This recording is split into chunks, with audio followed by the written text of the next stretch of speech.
All right, host. All right. So both me and Abstruse 1 through 13 have differing opinions. We have a lot of agreement on a lot of issues. This is one of those few times. I think like the second time we've actually had kind of bumped heads on a particular topic. And so instead of us kind of, slyly going back and forth at each other through TikTok or whatever, I said, man, well, I ain't finna make no more TikToks, and they was banning my shit anyway. So I Oh man, decided to say, let's just have a discussion about it. And I definitely. think more would come out of that than us trying to go back and forth in that small amount of time. And plus, I was thoroughly interested in other people's take on it. I think while I don't want pop culture to be the only time we ever discuss these things, I'm really kind of against interfacing pop culture for real. I did feel like this is one of those times where a topic gets to come up, um, and everybody's kind of interested in it. So so I felt like, yeah, let's kind of dig deep into that particular that arena. I do feel like the WAP video as well as song, I think it's kind of too narrow. I think the discussion should be on hip hop in general. If I would and granted, I think that WAP is extremely hot right now. It's smoking. But Yeah, I also feel like the conversation, to me, if it's a conversation not about hip hop in general, then I feel like there's a lot of oversight in the definitely, discussion. definitely. But go ahead. Let's get you on the floor. Abstruse 1 through 13. Okay, and so I want to go on record and saying I love hip hop. Okay. Um, I feel like hip hop it was very instrumental in my life, in my mentality, and so growing up, um, I always had an appreciation and an affinity for lyrics, for a certain type of message. Like I've always um, gravitated towards the Afrocentric hip hop. So that is the basis for a lot of my knowledge in growing up and discovering who I was as a Black woman in America, who I really was, and what society thought I was. Right. And so hip hop has this duality, I believe, or it used to have. Now it's pretty one sided, where there was this party side to hip hop and there was this socially conscious, politically conscious side to hip hop that was extremely popular from the late 80s, I would say, until about the mid to late 90s. And then it kind of just fizzled out because, some of the main players started recognizing we can't just uplift all of these Negroes. There's talking about Malcolm X and putting, Kwame Ture speeches in their songs and, And not get a check at the same time. yeah, we can't put all of these Negroes in the headlines at the same time. And so, um, growing up with X Clan, you know, growing up with just so many other conscious acts that were in the mainstream, um, that were telling me that I was beautiful without degrading myself, that was telling me that as a Black woman, I could be strong like Sister Soldier and have a voice. Um, and, um, knowing that hip hop has the power to heal and has the power to destroy. And so, you know, I always like to look at it as, Common Song. I used to love her. They had this conversation about the dichotomy of hip hop, and the dichotomy of hip hop is, it could be, this beautiful thing back to the motherland, or it could be as gutter as you want it to be. And so, to me, I don't have a problem with the gutter if there's an imbalance. And to me, that's why I feel there's an imbalance in representation of Black culture. Can I ask a question? Yes. What are some acts and some songs that reflect these sides that you're, because like when I think about the Afrocentric side, like I think about the Jungle Brothers, but Yeah. them brothers said some really gutter things too. Yes, you're Like, right. You're right. they had some very raunchy things, a Tribe Definitely. Called Quest, Q-Tip has some of the most raunchiest lyrics on recorded in hip hop. I And agree. so I feel like, I absolutely agree with the idea of interplay that Yeah, at one time, and we're talking about mainstream, Anita Applebaum, that was extremely loud. definitely. In its time, there was an interplay. There, you had the My Buddy, even Buddy, buddy, buddy, all in your face. yeah, exactly, Yeah, exactly. And but you also had other lyrics and other topics that were being discussed. definitely. Um, and I do feel like in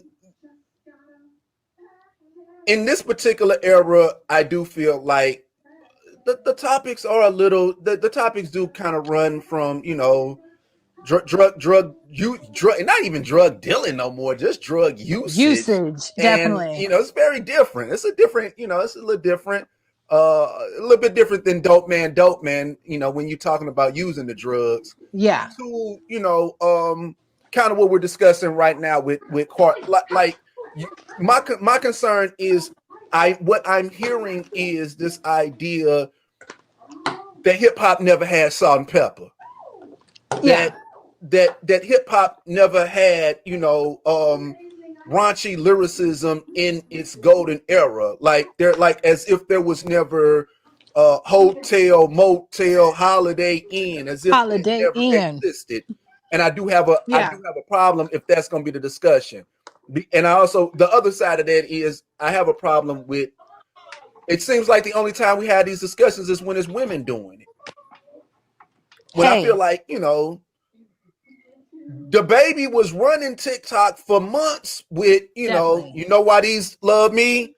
And I was like, oh, and you had little girls, quoting the lyrics with the tongue out and all this extra stuff I can't Definitely. even show or I'm gonna get labeled. So Yeah, I do feel like, one, yeah, I can absolutely, hip hop has kind of gotten real narrow, at least in the mainstream.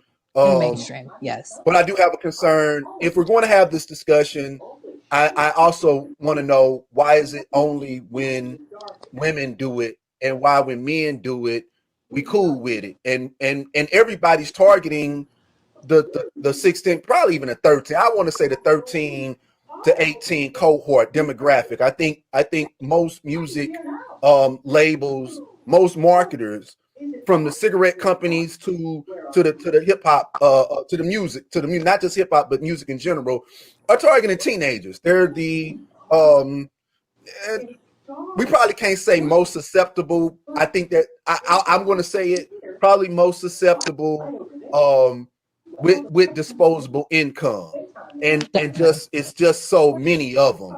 Um, but I feel like everybody is targeting them. It's not just somebody who came out with a song last week. I completely agree with that. I feel right. Um, we are used to patriarchally being disrespected. So, and with that, um, it's almost a numbing effect in trying to say, hey, stop putting these type of women in your videos. Stop referring to women as this. Why do you have to emphasize that? I think it becomes almost a broken record for a lot of people who are not for that. I think, You think people um, just got tired? you know what? I want to say in this situation, right? It's almost like 2020 has been a year of awakening. No. I It's don't been a even know if year. we're allowed to say that out loud. It's like Voldemort. You can't say 2020 out loud without, Right. like I said, Candyman, Candyman. Well, this is what I was going to say. So it's 2020 has been a year of like more awareness, right? In general. And it's a lot of it, I think, has to do with being isolated in quarantine or lockdown. Um, we have to do a lot of introspection.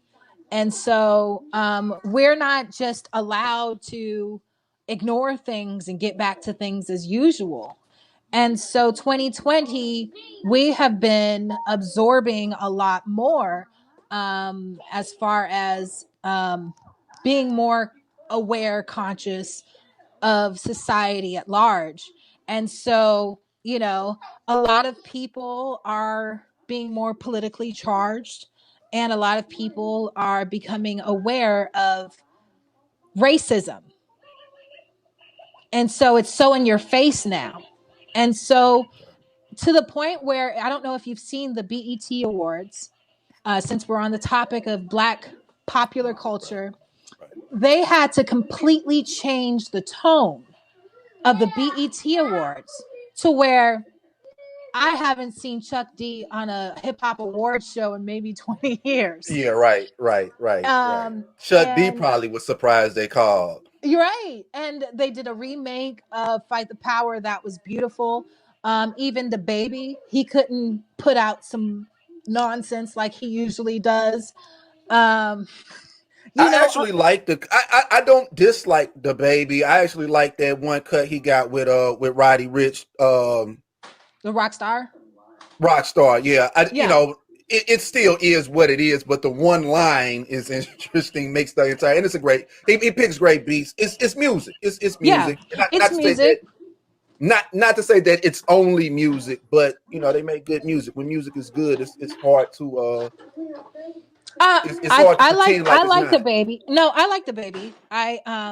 I particularly like his flow to these beats. It's different, it's unique, and it's more complex. And he's not trying to copy everyone else. He sticks to his He's one. not singing, right? Yes, he's actually rapping. And I actually do like his structure for the type of modern beats that he used. You can Okay, tell that he okay, can rap to break beats. I right. don't know if people are familiar with that, but you can tell he can actually rap to other The beats boom because bap. yeah, he could do boom bap if he wanted to. Definitely. You could tell. And you could tell he's not in his 20s. Um That's an by the way, interesting statement. okay, you can tell his influences come from the golden era of hip hop, should I say that? Right, I should right, say that. right. That but I think, but that's mhm, something that I thought that was appealing about. I thought so. A big part of Megan's appeal was that I thought that Nikki, some kind of way, Nikki and Kim couldn't figure it out, and I thought that, mm, and I thought I still believe that's a mistake on Kim's part. I feel like Kim kind of shot the gun and felt like she was being attacked by the younger generation, whatever. definitely. Whatever went on with those two, I felt like it was a missed opportunity. Um, and I felt like Megan kind of reversed that. She figured out a Definitely. way to bring in every act, from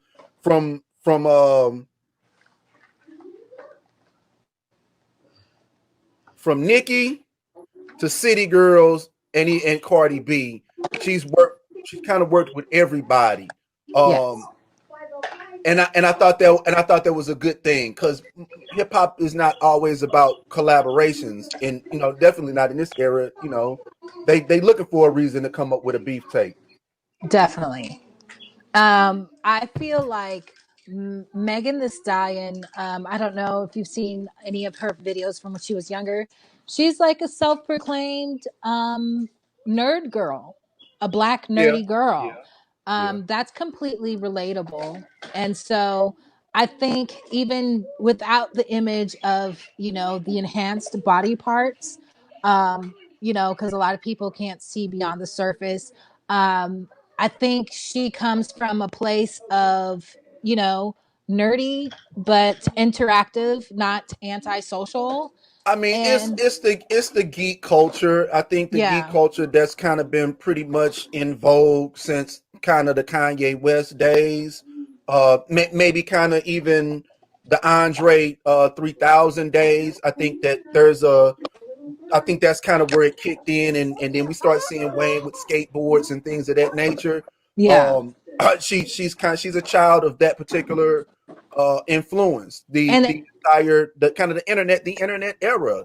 This is like the full internet era we're looking at.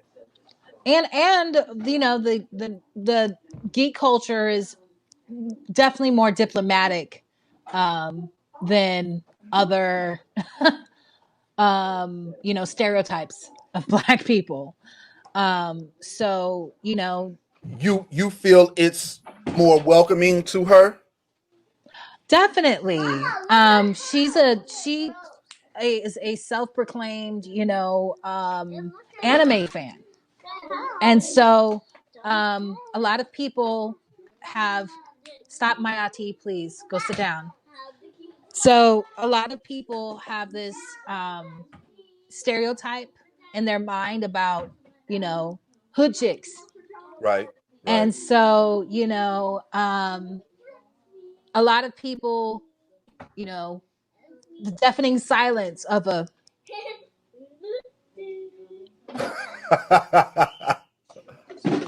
you know Yeah, right, right. that is like a form of disconnection, a form of not being diplomatic, where I feel as though Megan's personality that she gives off, She's a and lot more welcoming. definitely, and she says, I'm not a fighter. My nails are too pretty. She's one of, so if you come in a good And spirit. even in that, there's still a strength. Like I don't look at her as weak at all. You know what I'm No, saying? Not no. in that. And even with the incidents, I don't want to say any names. Even with the incidents of her getting shot or whatever, Yeah. I felt like the way that she handled that was, I thought it was classy. And a sense of vulnerability without it being, kind of overly dramatic or whatever. Not to say that she doesn't deserve an overly dramatic moment, but she didn't go there with it because she could have souped that up in a lot of different ways. I felt like everybody who said that it seemed fake. I didn't see that. I thought that was extremely genuine. Yeah.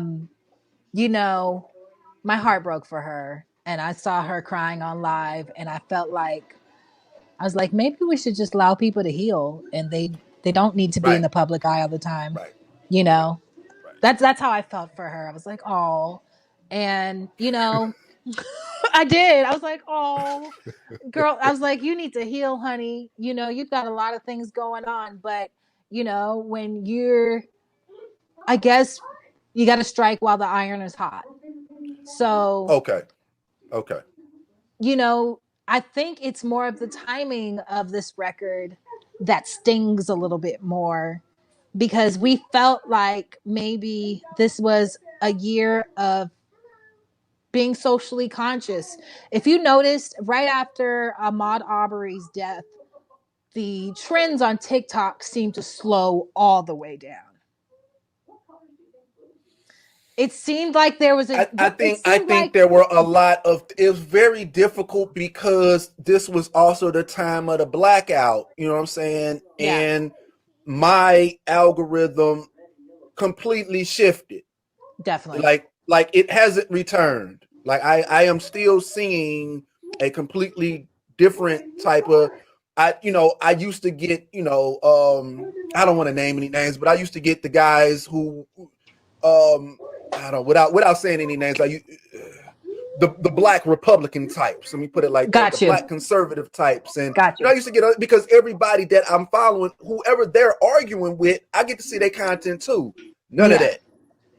Is Wow. everything is one type of Narrow. content on my and so while I agree with you absolutely, I also want to look at everything that kind of occurred at that time. But you're Yeah. right. Think there was a change in thinking, and there was a kind of a change in pace. Definitely. Because I remember the last one that really, of all the dance trends, right?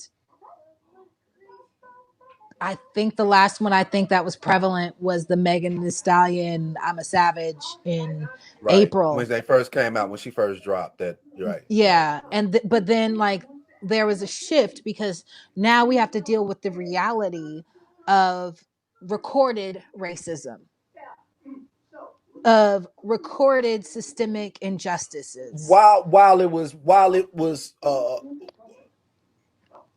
While it was being recorded by the mainstream media, I think Definitely. like my concern is that Oh, I'm we listening. we've always had these incidents. You know what I'm saying? And hip hop has always been. I think in this particular era, the problem has been okay. So after Ayanna Jones was murdered, you really didn't hear anything. It took a few years before you got the video from J. Cole honoring her murder. Trayvon Martin, you kind of got something from I think the loudest out of that was Plies, and I was kind of iffy about that. I was kind of like, maybe Plies shouldn't do this, but whatever. Then we had Mike Brown, uh, and I felt like the response from the hip hop community was kind of um, Lackluster. well, it was it was respectability politics. He should have pulled up his pants. Where you had that from RZA, uh, uh, um, uh, um, Yep. Lamar said something in what was it, the Billboard or Rolling Stones. Even T.I. said crazy stuff like and then over time, as they began to Mhm. see, oh, the market is going this direction, then all of a sudden we see T.I. as kind of like Bill Cosby esque in discussing police Okay. brutality after he caught a Yeah. case, of course, after he catches a federal case with Yeah. military grade artillery. All of a sudden he's Bill Cosby. Kendrick Lamar does the one album in front of the White House, To Pimp a Butterfly. All of To a pimp a sudden he's a butterfly. conscious rapper, full-fledged backpacker. Yeah. So I did feel like it became more of a marketing thing. But if you really listen to it, it didn't feel like there's a heaven, what was it? There's a heaven for a G. It didn't feel like um it didn't feel like fight the power. It didn't feel none of these things felt of the moment. It felt Yeah. more like stuff that was like packaged and marketed to try to Definitely. sell to a particular base. Even Definitely. the Can't Breathe and Comic Sans shirts that Jay-Z had people wearing and selling. I thought I didn't feel like this isn't the hip hop that I'm used to. You know what I'm saying? Where incident, a lot of that stuff was happening. Pac and them was rapping and putting out stuff while it was going on, while the riots were going on. The Chronic. You got the whole Chronic album, Right. 6 4s, Naked Women, but you also got a whole album discussing recorded in the streets of the riots and what the discussion was really about. Hmm. So I think that's what was missing. Like we were saying earlier, hip hop always had an interplay. I don't like how Cube is trying to reframe himself. I think most of Cube's strength was Dr. Khalid Muhammad, Definitely. and I think most of that death certificate is should have been credited to Dr. Khalid Muhammad, but whatever. Um, even in that time, you had a mixture. You know what I'm saying? It was once upon a time in the projects, but it was also they trying to kill me out here. F the police, yada yada yada. Yeah. And in this era, you don't really get enough of that blend to be able to. So I do think when Luke Skywalker has to go to Capitol Hill to fight for the First Amendment rights, everybody felt like that was their battle. Now when people, now we don't all feel like that. We don't feel there is a disconnect. We don't sense that this is something that's representative of all of us. So we're kind of willing to attack those who are really standing that line that was created, when you and me was kids. Yeah. So, okay. I just was talking about this on the live session of my TikTok. Somebody brought up Uncle Luke. And Really? yes, Okay. I said I felt like this was Uncle Luke, and um, it was double sided, right? On one hand, we're excited because this is a battle for the First Amendment. And so this is a battle that, only the likes, this is like a milestone that, It was a like milestone. Larry Flint milestone. It was a milestone. It was. It was huge. Yeah, it was huge because they were talking about banning music. They were talking about a level of censorship to where a lot of artists would never have made it Never. because Never. that's not their form Never. of expression. And so I feel great because I am a proponent of freedom of speech. However, I believe that with great power comes great responsibility. Okay. Okay. And so I know that popular music is targeting age 13 to 35. Okay. I know that for a fact. And so when I see that type of record after the year we've had, our children are scared to interact with the police. You know, I posted a video, this little boy, he wasn't even doing anything wrong. He was shooting a basketball in his front yard and he saw a police car and he hid. That's who that record is aimed at. That little boy. When I see it from that perspective, and I also have children that are running around right now, when I see it from that perspective, I feel like after the year we've had and after the heightened sense of awareness about race in this country, because, for a very long time, people threw President Obama in our face like it was some type of proof Yeah, of it was an post-racism. elixir for racism, right? Yes, yes. As if that was the end all be all Yeah, of right. racism. And so we forget that Trayvon Martin, Mike Brown, Eric Garner happened during the Obama administration. And there was very little accountability.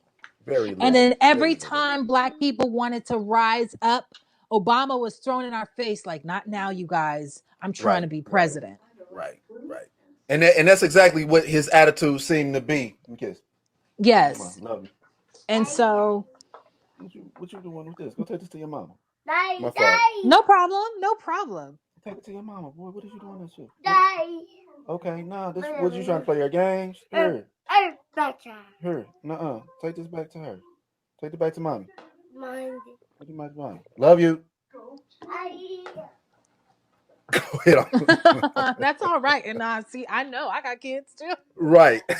Um, so yes, and so and I didn't want to distract you while I was in your headphones. I Yeah, I definitely didn't know. want to. My But yeah, parenting moment. Right. hey, no problem, Daddy. Daddy daycare. Indeed, And, indeed. and so that's what offend. I think that's what the place of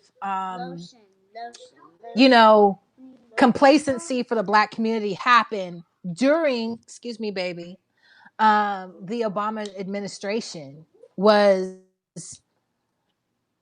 we have to keep our mouths shut to make this Black man look good. We have to I agree with take that one for sentiment. the team because Right. he's already getting We're never going resistance. to get this again. Right, right, right, Yeah, right. yeah, and so maybe some of us were holding out for hope that you know because a lot of this happened in his first term, so we were hoping that maybe in the second term, you He would do know, something major. and The spook that sat by the door would come out. that's right. That's exactly right. But we, as a community, I don't think Black people necessarily felt a connection to Barack Obama, the man himself. I think it was Right, right. him, Michelle, and the girls as a package deal. I felt The like, family, the family. Yeah, it was a great visual.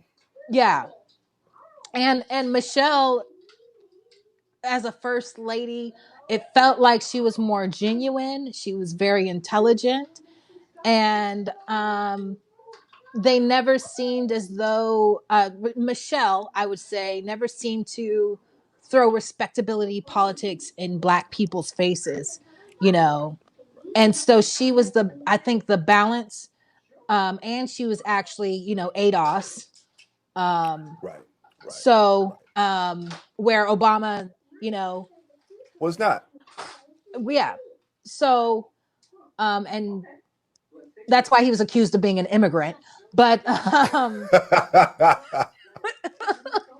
About so about a present president. right, right. He was, and by the right, we also have to remember we also saw extremist, The Tea white Party. groups, Right, yes, right. on his lawn with the lynched monkey next to a poster sign. And so we were like, we can't put his feet to the fire as he's Right. facing that type of criticism where people, Congress people on the floor are disrespecting the president. Because of what we perceive to be his blackness, and in a lot of ways, it was Yes. he was given a particular treatment due to his blackness. Even even like the situation with Skip Gates and the whole beer gate thing, you know what I mean? I felt like, a lot of allowances were Obama let a lot get by that I feel like no other president would have allowed that. The harshest thing I think he did, in my opinion, was like with McChrystal, General McChrystal, and him firing Crystal for the statements that he made. Um, but there was a lot of turmoil through that. I didn't think that he handled even the not so racial moments. I didn't think he handled, like, the BP oil spill. I thought he kind of handled kind of kiddie. Um, there were a few moments that I felt like he's going to need to, he's going to need a little bit more growl about himself. And Yes. so I did feel like it's not purely about his fear of white backlash. It was him. Obama just wasn't that kind of person. He was a frat boy. He was somebody who, I want to go out and, sniff a line, drink a beer, talk my talk with my friends. And they just happen to be extremely powerful white people. Yes. Um, and I felt like that's who he was. He wasn't really, this kind of growl, get in your face type of guy. He wasn't, he just wasn't that type of person. And I've also, that's why I was saying I felt like Michelle was his Right. public saving grace, She was. because she very much was that sister She was. that, She was. she did not, she said something later in his campaign, and she didn't take it back. If she talked about race in America, she would make her statement She matter of did. She factly, did. and she would not recant, unlike, her husband, Right. and, you know, I also knew she felt a way about, them having to distance themselves from Reverend Jeremiah Wright, because he Right. baptized their babies, he married them, he was It, an it was mhm. disloyal. Yeah. So I know she felt a way about that, but she couldn't express it. she just had to take it, Right. for that time being. And so, being that, you know, President Obama was an elitist, and Michelle Obama was like this corporate, around the way girl. They What seemed like was her the position? perfect What is it? pairing. She was like what, head of a hospital or something, right? Or No, she was a non-litigating attorney. okay. Okay. So, she was dealing with paperwork and big deals. And she was very much in the corporate space. She had just as many credentials as Barack Obama. If not more. Yeah. So, and Yeah, I it's do it's think that it was. I absolutely agree. I do think that if it wasn't for Michelle Obama, I don't think that Obama gets past. I don't think he. I absolutely don't think he gets past Hillary. yeah, But even definitely. before he got into office, as far as his policy ideas and everything is concerned, like we kind of had to know what we were going to get into when he stopped his campaign to push a bill that George Bush was, the bank bailout. I just felt like that was a Mhm. bad idea, and I think it tainted it kind of a number of things tainted his presidency for me, um as the first black president. But even Yes. as a president, I thought that this you might have wanted to try something different from the start. But you're absolutely right. Do you feel like le- leading up into this moment now, what are the effects of the Obama presidency, like kind of after, I don't know, 3.5 years of Trump? After 3.5 years of Trump, and his fans will say, "Well, when was he racist?" Right? They will. They will. And they say that all the time, as if they don't hear of a a racial incident in Charlottesville, Right. and him saying there's good people on both sides. That leads to a murder. And I think that when we talk about Charlottesville, we do talk about it as if nobody got killed. You know what I'm saying? Yes, That's something that it should have immediately been raised to the level of kind of a terrorist act, really. definitely. Um, hate motivated, you know what I'm saying? All of that language that they absolutely, Avoid. would have given. Yeah, had Yeah. it been us. I hate to say that, but the truth of the matter is, anytime we come together for any reason, let somebody die. You know what I'm saying? It's gonna, that it will never be unmarked. It will, all the media will always represent it as something horrible. In every politician will. Oh, and that's nothing like when the Baltimore uprising occurred after the murder of Freddie Gray. Obama did call those people, those activists, thugs and things of that nature. And I do Definitely. feel like Trump Trump has taken a side, and this is the problem that most of us had with Trump, because a lot of us love Trump. Hip hop loves Trump, Yeah, but Trump did take a side, and he took the definitely. side of the brewing Tea Party, which grows into MAGA, which is predominantly kind of this set of white, predominantly males, but a lot of women. White women kind of always seem to be behind. I got your back from the sideline, bud. Yeah. But it is this message of um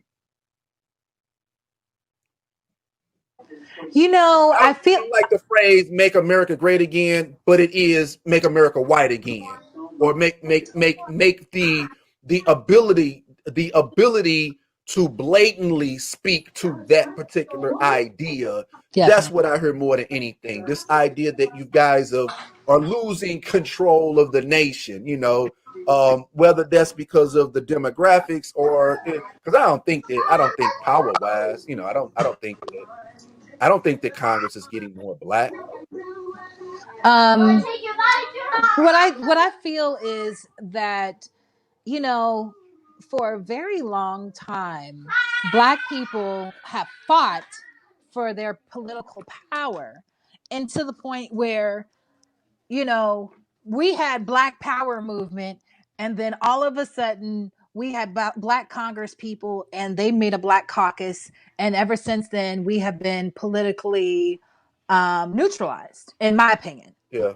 Yeah. And so and Like then after the first Black caucus, everything after that has kind of been, yeah, not even neutral, just neutered. Yeah, I right. agree.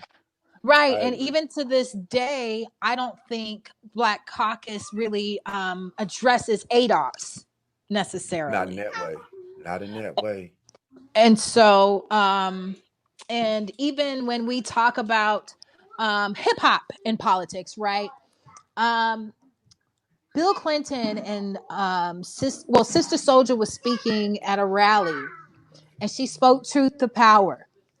And Bill Clinton came up behind her and said, "You guys need to correct this one. She's racist." Right.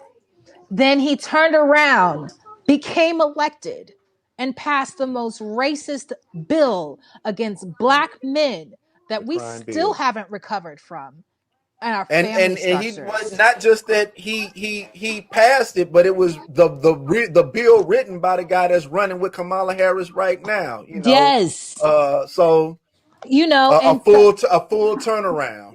definitely. And then we can't, I don't even want to speak too ill of a Black woman, but she's a prosecutor. She's a prosecutor. So, you know, we're not talking about, you know, someone who's necessarily, you know, a champion for the people. Right. You know, she was locking Black people up. That was, Predominantly Black people, and for some interesting things, like some things that you would expect some type of understanding from, yeah. truancy laws, and the way that she spoke about it was just so gross. Oh, the way she bragged about putting Black children Exactly. and Black mothers Exactly. in trouble. Um, you know, you're not going to talk about how that mother had 2 jobs Right. and was trying to stay off of welfare and food stamps. You're not going to talk about the extenuating circumstances to where that child wasn't allowed to be around her uncle or something because of a social services case.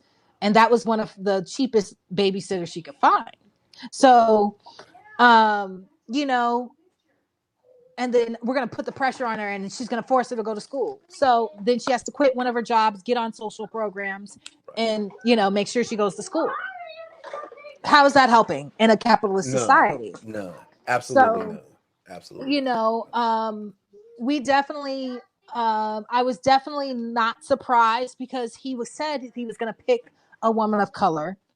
I figured it would either be Kamala or AOC, but AOC is actually more about that life than Kamala would ever be. So, I can dig that. and I also noticed that AOC was very vocal during the conversation about reparations on Juneteenth of last year. Um, during that congressional hearing. I was also wondering if I just felt like maybe like I a politician is a politician, but I do feel like some politicians are less malleable than others, and I feel like Kamala is such an opportunist. I felt like the Biden camp and whoever else is behind the Clintons felt like Kamala probably would be a little bit more Easier to easier to handle. play. Yeah, yeah. Yeah. She's gonna play ball with the Play team. the game. She's Yeah, gonna she's play the gonna play game. the She's gonna play game. the game. She's Right. gonna play the game. So I definitely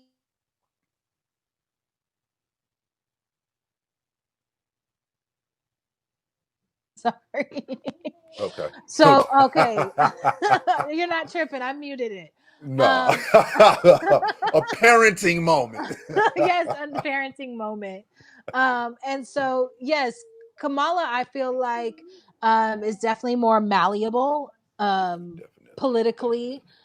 And so where I feel AOC is definitely more compassionate, like genuinely compassionate.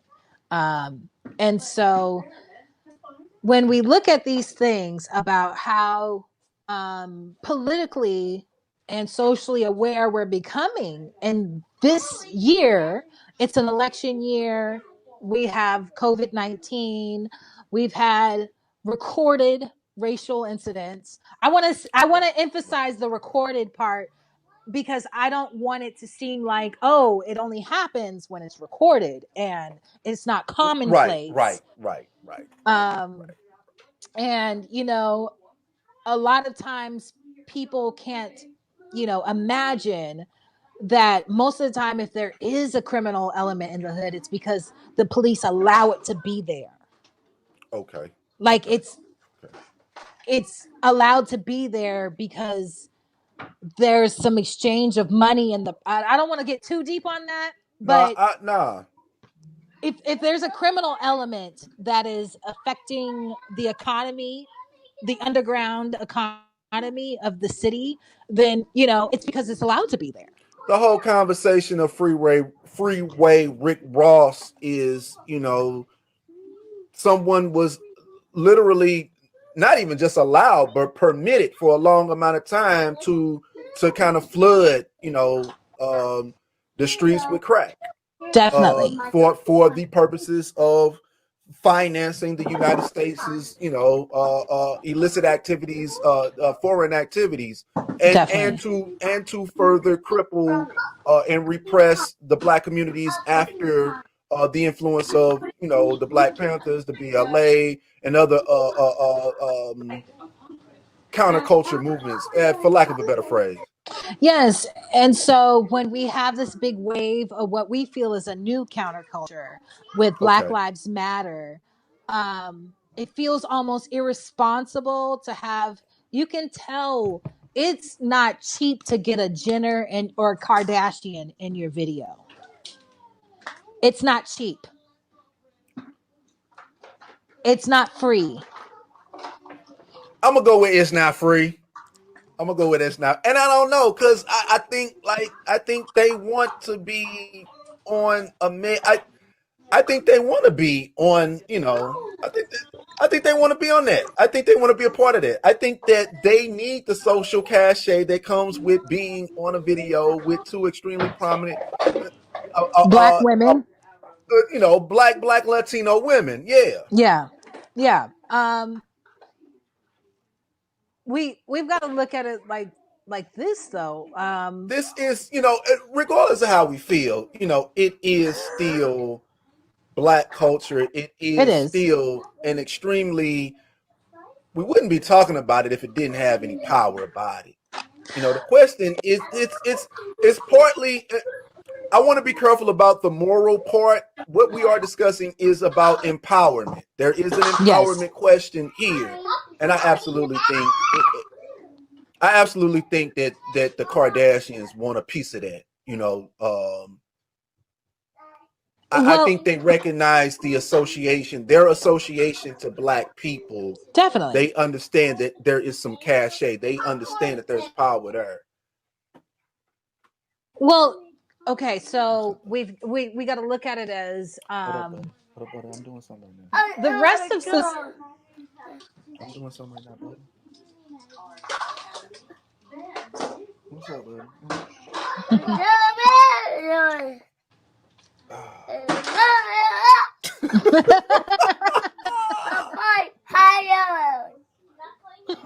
Come on. Say hi. Say hi. Say hi. Hi. Say hi. Hi. So cute. Hi. Hi. Hi. I love it. Hi. Wait, let me bring my baby. Mahari, you want to come here and say hi? We showing out. Now she doesn't want nothing to do with me. Now Oh my she, God. I'll call her over here. You don't want to come here? You want to say hi? Hey. All right, baby. The But children yeah, taking so over. we look at society and culture. Um, of course, we know that there's a certain All amount right, Pete. All of. right, Pete. You want a kiss? Good night. All right. Okay, I'll be up there later, okay?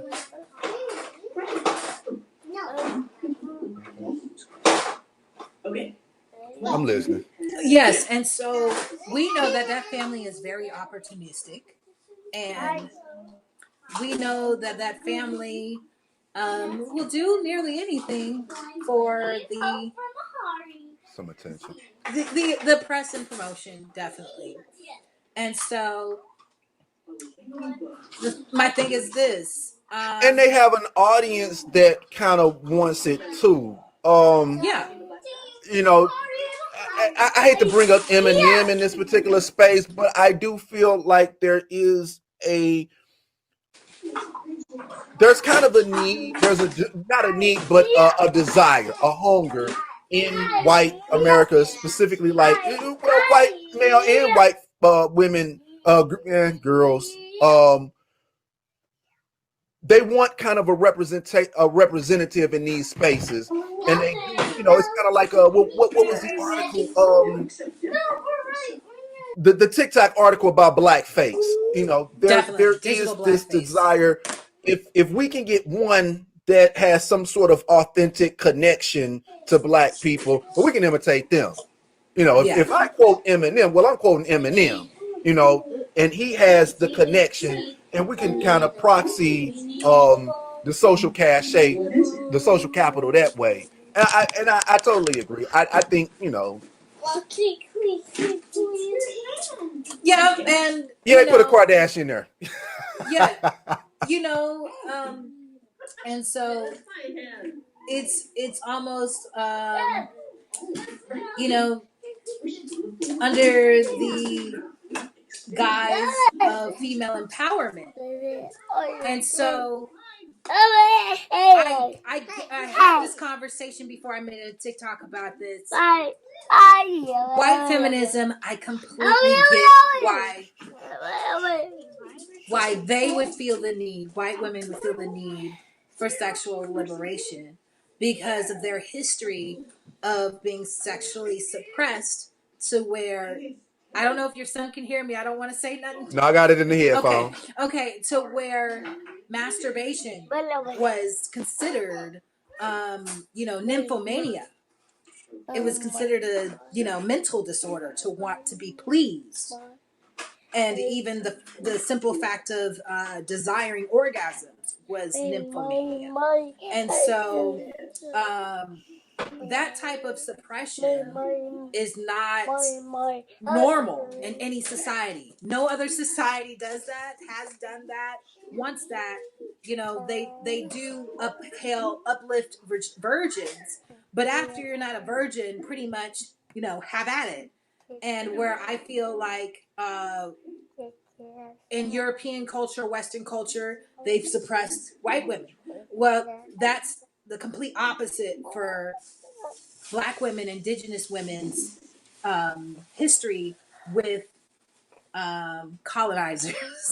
No, no, I feel it. The only thing that I feel, black women do have their own history that is unique. Yes, After slavery, there is kind of this divide between there are two camps that kind of emerge in black amongst black women. There yeah, are the black women's clubs, and then there are like the black blues women.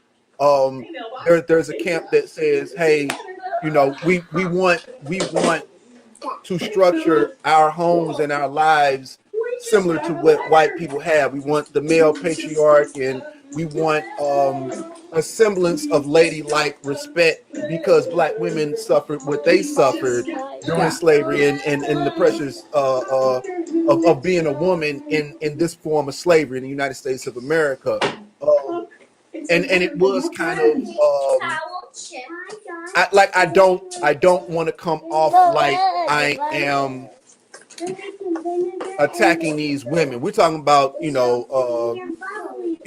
like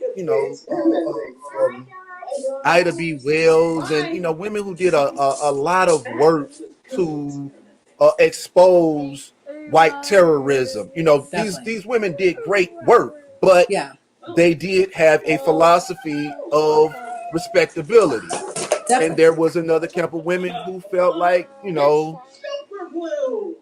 this is kind of the situation we're dealing with, and every now and then I'm gonna want to let my hair down. I'm a, and they talked about, things that now we refer to as sexual liberation, but these were parts of the convers. These have kind of been parts of the Black conversation for a very, very long time. Definitely. At least documented, in the 20s or whatnot. At least with what I've studied. At least with I what I've studied. think the issue of that What's up, bro? is in the process of talking about I'm gonna be up. sexual liberation for Black women, we are completely negating um, the aspect of sexual abuse. And so, a lot of times, I noticed women with a history of sexual abuse do this protective measure of respectability. Because maybe when I was younger and I wasn't wearing that skirt, if I wasn't, doing this, that, or the other, when Black women are sexually assaulted, even to this very day, very little consequences until it's already too many people from one person. We don't hear about these predators in our community until there's 20 children in, 20 victims in, No, no, I plus. understand what you're saying. And so, I could bring out the numbers. There's a high number of sexual assault. And so, I think a lot of people's perspective and their standpoint of wanting to be sexually respectable has to do with safety and protection more than just moral sensibilities. Um, you know, we we have to look at it as we've never really Black women have never really been protected, not even by our own I agree with this. families. I agree with And this. so, what it is the worst feeling ever is having to have Thanksgiving dinner and sit next to somebody who victimized you for decades. And so this is something that is prevalent. I believe one statistic said 1 in 4 Black women will experience sexual assault by the time they turn 18. And I explained on my live today, if there was that much of a defective product on the market, if they said 1 in 4 toothpaste tubes has enough arsenic to kill you, they would recall that toothpaste. If they said that 25% of laundry detergent will make your clothes turn a completely different color, they would recall that's not meant for whites, or they would recall that. And so that's the aspect of it I think we must consider when we talk about our image, because the Black image is what affects us in real time. And so when we talk about what affects us in real time, I'll say that's okay, baby. We have to think about the consequences of a little Black girl going to juvenile hall because she didn't check in during COVID-19 for school, because they don't view Black girls as children. They view them as potential, baby sharks. Is that the my concern is that we start looking at, like, once again we begin to look at one video that was released, like, what, last week Yeah, for a particular situation that has kind of existed throughout our time definitely, here in the United States of America. definitely, This is a systemic condition, and it's definitely. not to say that uh, uh, media images can or cannot, accentuate these particular problems. But I do feel like I have less of a problem with um, stripper culture, or whatever we want to refer to it, than I do the sexual assault culture. I have a problem with the sexual assault culture.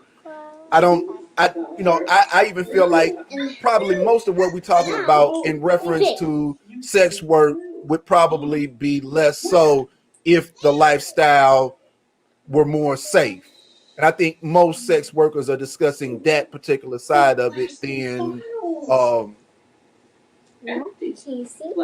if they are discussing it, I think they would like to see the stigma reduced. And I do think that this is where the line kind of gets drawn in the sand as far as who is sorry about that, who is empowered and who is not.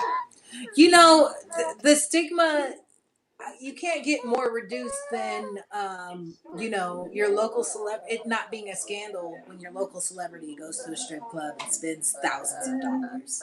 You can't get any more acceptable than that. I think it depends. No, I think it I'm depends. like, Every celeb can't do it. Donald Trump literally paid a porn star. And we thought and we felt like it was a bad thing. And I'm like, I don't of the things that I think we should dislike about Trump, that's like the least of them. Okay. And it says a lot about this country that they brought that up. Pictures. His life literally has nude pictures available for everyone to see. How much more acceptable can you get? But it's not acceptable. It is acceptable. I think it's only acceptable to a degree. We're bringing that up as a means to say that he's not statesman-like. We're not saying, we're not speaking of this in the same way that we might speak of who's a singer, the baby blowing $1,000 at your local strip club, or having pictures with him and hell, But I'm saying whoever would be in that, whatever black person would be in the place of Stormy. Well, I'm saying it's acceptable because literally Bill Clinton. Never mind. Okay, we're gonna get rid of Stormy because that's a whole. That would have been a good one. That would have been a good one. I think Bill Clinton would have been better discussion. No, because I think that we. There are some things that are glamorized, but I feel are still not really acceptable. They're not fully mainstream. I think that there is a culture that not really made, but I feel Cardi B represents. She definitely represents stripper culture. This is exactly what I'm talking about. I feel like but I still feel like this is still kind of,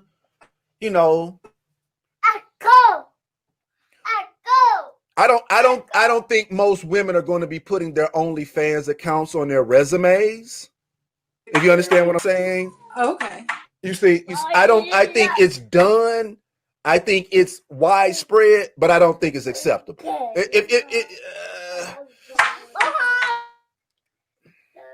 You don't think that? So you don't think that it's acceptable? Two parents discuss sex around their children. This is so cool.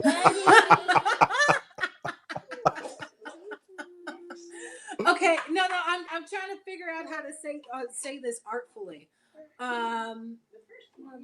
I feel like it is as acceptable as it's gonna get.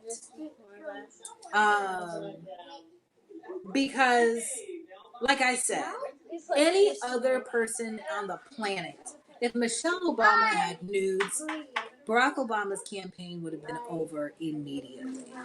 And does that? And isn't that speaking to the conservativeness of this country? No, and I think that's something we haven't mentioned. Just how conservative the United States of America would like to pretend itself to be. We're not conservative at all. We like to pretend that we are. Hustler and Playboy. Well. So does double XL. Yeah, under the So table. A lot of this stuff. Okay, but these are also considered. You know, this is, they're not considered respectable magazines. They're well, and I don't even know what they're doing Playboy in maybe. 2020. Playboy maybe. A There's little people bit. who refer to Playboy articles as a viable source. But look at how it had to be promoted, and look at the things.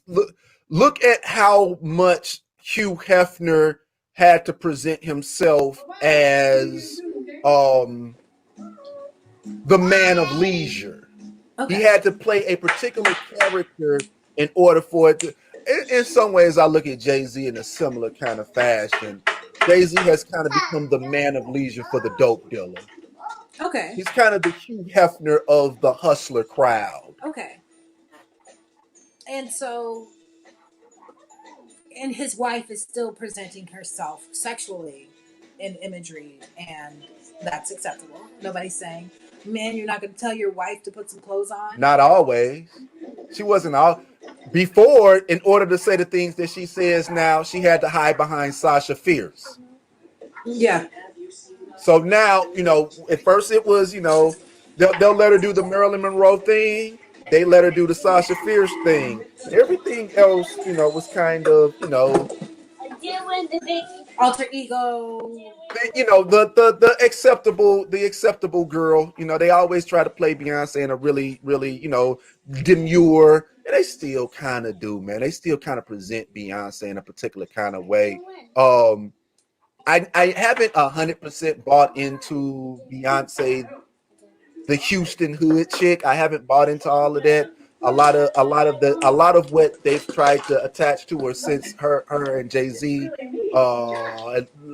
They've been together for quite some time now that I think about it. Yeah. I never bought into the whole Bonnie and Clyde thing. Thought it was just all Clyde. Definitely. You know, she was raised upper middle class. Matthew Knowles was in, you know, corporate America, and his wife was a housewife. So, you know, not too many black families can afford to have just one spouse supporting the whole entire family, and then one spouse supporting the dream of one child. Yeah, and that particular that's dream, rare. and not just one, because Kelly was living with them, right? Well, yes. So So yeah, so he was taking care. Yeah, and yeah. Yeah, so and eventually Solange had her turn too. So, you know, For a minute. I believe Solange a little bit more. I bought into Solange a little bit more. I believed her right away. Yeah. She and then, you know, And then the elevator, of course. Definitely. The elevator Right. definitely. I think I was completely sold after the elevator. Whatever I didn't believe, I definitely believe after the elevator. She rode for her sister. She did. That was cool. Okay, so let's talk about that. So a lot of the problem I think people are having with the Megan Cardi thing is also due to this kind of, to me, I'm going to say it like this, like, I'm not attacking Beyonce, but I do feel like there's this kind of Disneyification of Pan-Africanism. You know, first we get Wakanda, and now we get, you know, Black is King. And this is not a slight at Beyonce. Beyonce is a musician. She's an artist. She does what she does. But there is some imagery that I find extremely questionable. I absolutely do not think Marcus Garvey would have okayed a red, black, and green American flag. There are a lot of things that I feel that, you know, I just think there are some things that I do feel that find questionable. However, even if I question it, I do feel like it made people feel like this was the moment to do that. You know, this is, you know, my God, you know, they you know, the NBA has Meek Mill every other fucking, excuse my language, every other commercial talking about prison reform, and, you know, like you know, Meek Mill is the face of prison reform right now. And so I do feel like we are absolutely in this space where people feel like these have to be the messages, and then boom, WAP. And so Um, I'm listening. I do feel like woke is That's the more word though. That's what the marketable. word they're using. Man, I don't like it I because don't either. it takes the sting out of it, right? They have this era in which they said it was chic during the 70s to be associated with like Black Panthers. They would, these well-to-do white people would, invite the Black Panthers over with the allure of I'll donate to your cause. Right. Just come to this party, show up. Entertain. Right. Yes, and just discuss, your little ideas, Right. Right. and go back and forth with some of the other people. Maybe they'll donate too. And so I feel like it's become to that point where, we're going to, we already see the white girls wearing, braids and cornrows and, just like they had Afro wigs for white people back in the day. It's like everything is coming back full circle. And With the so exception of the level of radicalness and the level of militancy, I think it's there. I think I it's don't. there. We're just smarter. I think white in the white community. Yeah, I think white males and women. I want to be careful about that.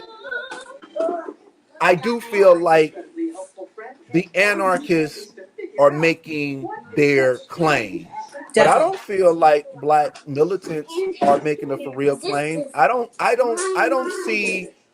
I live in Baltimore. You know what I'm Okay. saying? I'm originally from St. Louis. I live in Baltimore. I'm tasked with being the responsible one. For lack of a better statement. Ain't a whole lot of aid. Ain't I don't see no young brothers grouped together. For the assistance of the citizen population here. You know what I mean? There's no Panthers. Not that kind. There's nothing. Significant. Nah. Significantly organized. Nothing Um, organized. Nothing. Not like right. that. Not radical militant. And the conversations aren't. I mean, the closest thing I saw was maybe in fact. I've been But impressed. I yeah, still don't look at them as the Panthers, but I'm impressed. They've got my attention. They I definitely got agree. my attention. I agree. And even the criticisms that I heard of them, I've criticized them, so I'm not gonna pretend I'm not in that boat. I I only understand, said one thing about training. I was just about gun safety. I was like, we dealing with guns. We got to be safe. We got to be especially that perfect. many. Right? We got to be perfect. I don't care if it's only one incident out of that many guns. We got to be perfect. You got You to got be to have perfect. everything. There's no such thing as friendly fire. No. Right. Right. Perfect. So that was my criticism. Anything else, I was like, gun safety. That's it. My only thing is I do think that the language is a little bit too bombastic. You have to understand that by the time Huey Newton them go to the Capitol, they've already I don't want to say taken over. I want to say they've already won over the people in the neighborhoods. They already Definitely. have a certain level of respect. They've already done the programs. The thing, Outreach. right? They've already put in a certain amount of work. Everything else, the kind of showy, Posturing. right. That came later. You know what I'm Definitely. saying? And I feel like that's the only problem I have with this particular group. I feel like it's a lot of icing. I would like some cake. Let me get some cake. Let me, I don't want to eat no more icing. It's a little too sweet. Let me get some body here. Let me get some substance here. And I feel like I'm not seeing the. I hear a lot of gun talk, and I hear a lot of. But what about my child? What about, what about the neighborhood and the children going to school safely? What about the school? What about children being fed? What about, I hear a lot of bravado, but I don't hear the nurturing. I would like Definitely. some nurturing, and go ahead. They he claims that he talked to community leaders before he arrived to Louisville. Okay, I can believe that. He claims that because I've watched his live a few times, they didn't just come out of nowhere and show up with guns. Not only did they just talk to the police faction and the attorney general, they also spoke to community leaders who are, grassroots. And so, as long as you talk to the grassroots community people, you're pretty much in their communities. And he said his thing was to offer protection during their protests, so let them know, like, let him know whenever they're going to have major protests, so that he could be there on the front lines with them. So I think that's what his purpose was, is to go there and negotiate with between the community leaders and the politicians. Yeah, I've heard the same thing, and I don't think that's a bad thing. I just would like him to not compare himself to the Panthers. I agree. But outside of that, but at the same time, I also want, like I said, I'm in. They got my attention. I'm Yeah. interested. You did something that a lot of people ain't been able to do. I'm interested. I just don't think that this is there is a political necessity for them, but I don't think that they're fulfilling the role that everybody else thinks. Everybody is looking at them guns and they not remembering, like the imagery of the guns. I'm I'm I grew up, I came of age in the 90s. I'm used to seeing black men with guns. That's not nothing Right. surprising to me. You know what I'm saying? I came after the Panthers. It's not nothing new to me. Black men and guns, that's pretty much all I didn't see, a lot of the Right. times. I'm more interested in the bags of groceries. You know what I'm saying? I want to see them bags of groceries being handed out to poor people. That's more but like I said, you got my attention. You absolutely got my attention. I think you're right. Of the groups that are out there,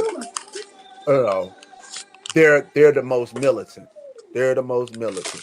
Yes, They're the loudest as far as that's concerned. and so when we're talking about, um, guns and, militancy with black people, um, I feel like they have to address the personal protection as well, like not just group, but like, um, I don't want to say this haphazardly, but I Right. feel like every household should have something. I do too. I do too. I do And too. so I don't know if he discusses that. I haven't heard anything of I that. haven't either. I haven't either. I haven't. I think he should discuss more of that on a mass scale. Like everybody should have something in their household. Um, and And so, even maybe like training and like that isn't. You're absolutely right. Like that isn't something I've heard. When they talk about it, it's more about the group. their right, their group, Yeah. their group. Yeah, right. And so for me, I'm not going to say anything about what I got or don't got. But Sport. training is important. Training is important. I grew up in a military family, so safety is important, especially if you have small children. And just factoring that in. That's what I feel like. If we're gonna do, in fact, I feel like they should be almost. If they're not gonna do the Panther work, then they should be like NRA, and their Right. NRA is very Right. much gun safety education. They don't do outreach because that's not their role, but they defend their right to have weapons and they educate about those weapons. and they distribute if need be. And policy. And so yeah, absolutely. I think that would be. I am concerned about our romanticism of the past and our need to always have to fulfill the roles. We're always looking for the next Malcolm. We're always looking for the next Martin. We're always looking for the next this. And I feel like I don't think those people was looking for the next Garvey or the next anybody. I think they was just fulfilling the roles that was presented Needed. to them. That's Yeah, right. at the time they seized the time that they lived in, and I do feel like they're like you said, instead of focusing on the Panthers, focus on your moment right now, and they Yeah, would be great for the role of like this kind of black NRA, a definitely. group that can handle policy, handle education, and yeah, and let everything else kind of Exactly. And so, we as a people, like, I feel like the organizing part is what we need to emphasize on, and execution, organize and execution. And so, I think a lot of education. I think a lot more. I fear this particular era. I think a lot of people are kind of. I think Google make people think they know more than they really know. And right. I'm not really saying it just like theoretics or anything like that. I mean like actual skills, like practical technical ability. I think a lot of people think, oh, I'll just Google it. And I think you need some people that need to be way past Google. You need some people that got some actual expertise, Expertise. Yeah. kind of under pressure or at least under a deadline, like people who actually, you need people with some know-how. I think education in this time is really important. And I feel like education is very important. Um, and you're right. I feel like some people are in a rush to execute, right? And They want to be seen. yes, they want to be seen. And so that's why I was definitely disappointed with the mishap with the gun. I know that they said they were doing all they could to prevent what happened. But, But you're perfection. right. It becomes the first thing that people say. You know what I'm saying? And you Yeah, already got a bunch of people saying way too much, right. and Have you saying heard some some of really the things interesting things. the leader said? Some very interesting things, and I'm like, should that be publicly said? Right.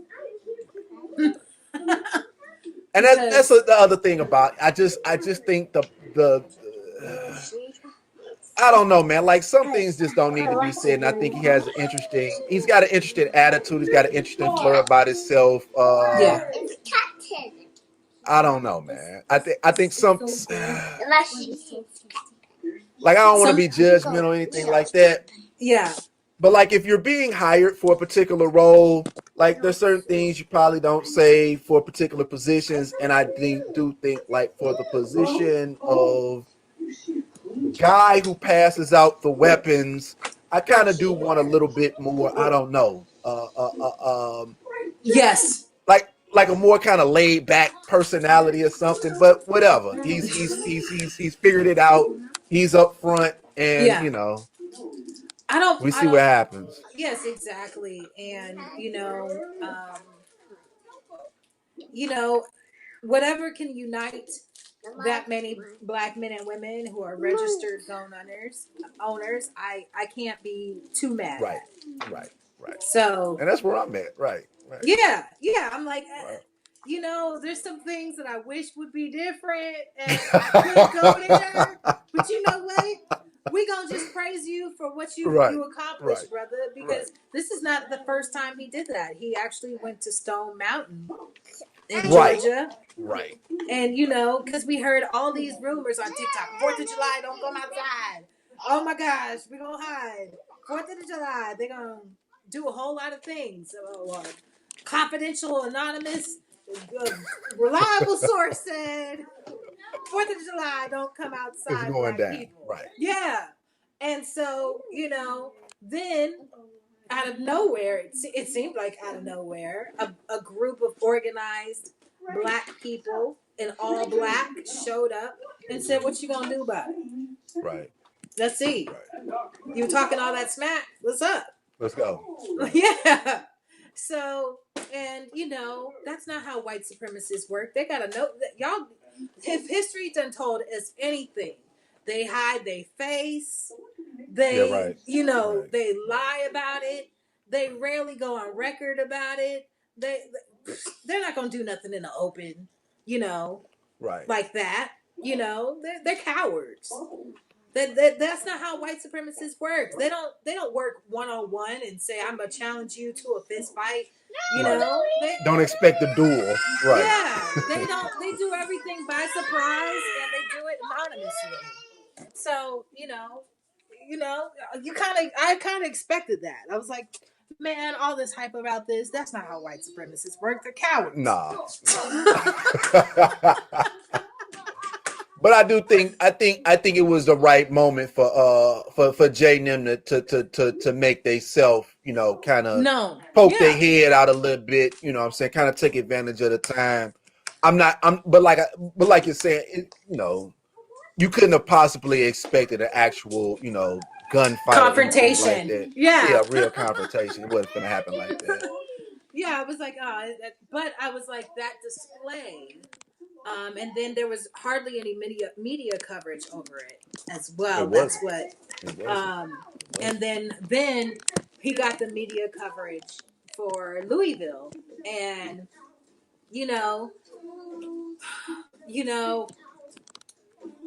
they're still not arrested, so they still have the same mayor that tried to cover everything up.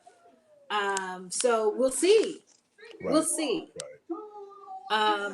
And it feels as though I think the reason. Okay, so we're gonna circle it back to the WAP video. I think they felt like everything died down, and here, let's release this now. Because I don't know when this video was made, but it doesn't feel as though it was made recently. It feels as though it was already made and they were waiting for the energy to die down. Whatever. Right. Yeah. Right. And it was like, oh, this is good. Everything's died down. And everybody's like, really? Now? Really? This is what we need? I didn't have a problem with it though. I thought I don't know. I thought it spoke to a particular I thought it spoke to a particular identity that also should be heard too. There's never been just one agenda on the table. I agree, but where the strippers aren't even working right now. You're funny. What are we gonna play that song to? Like,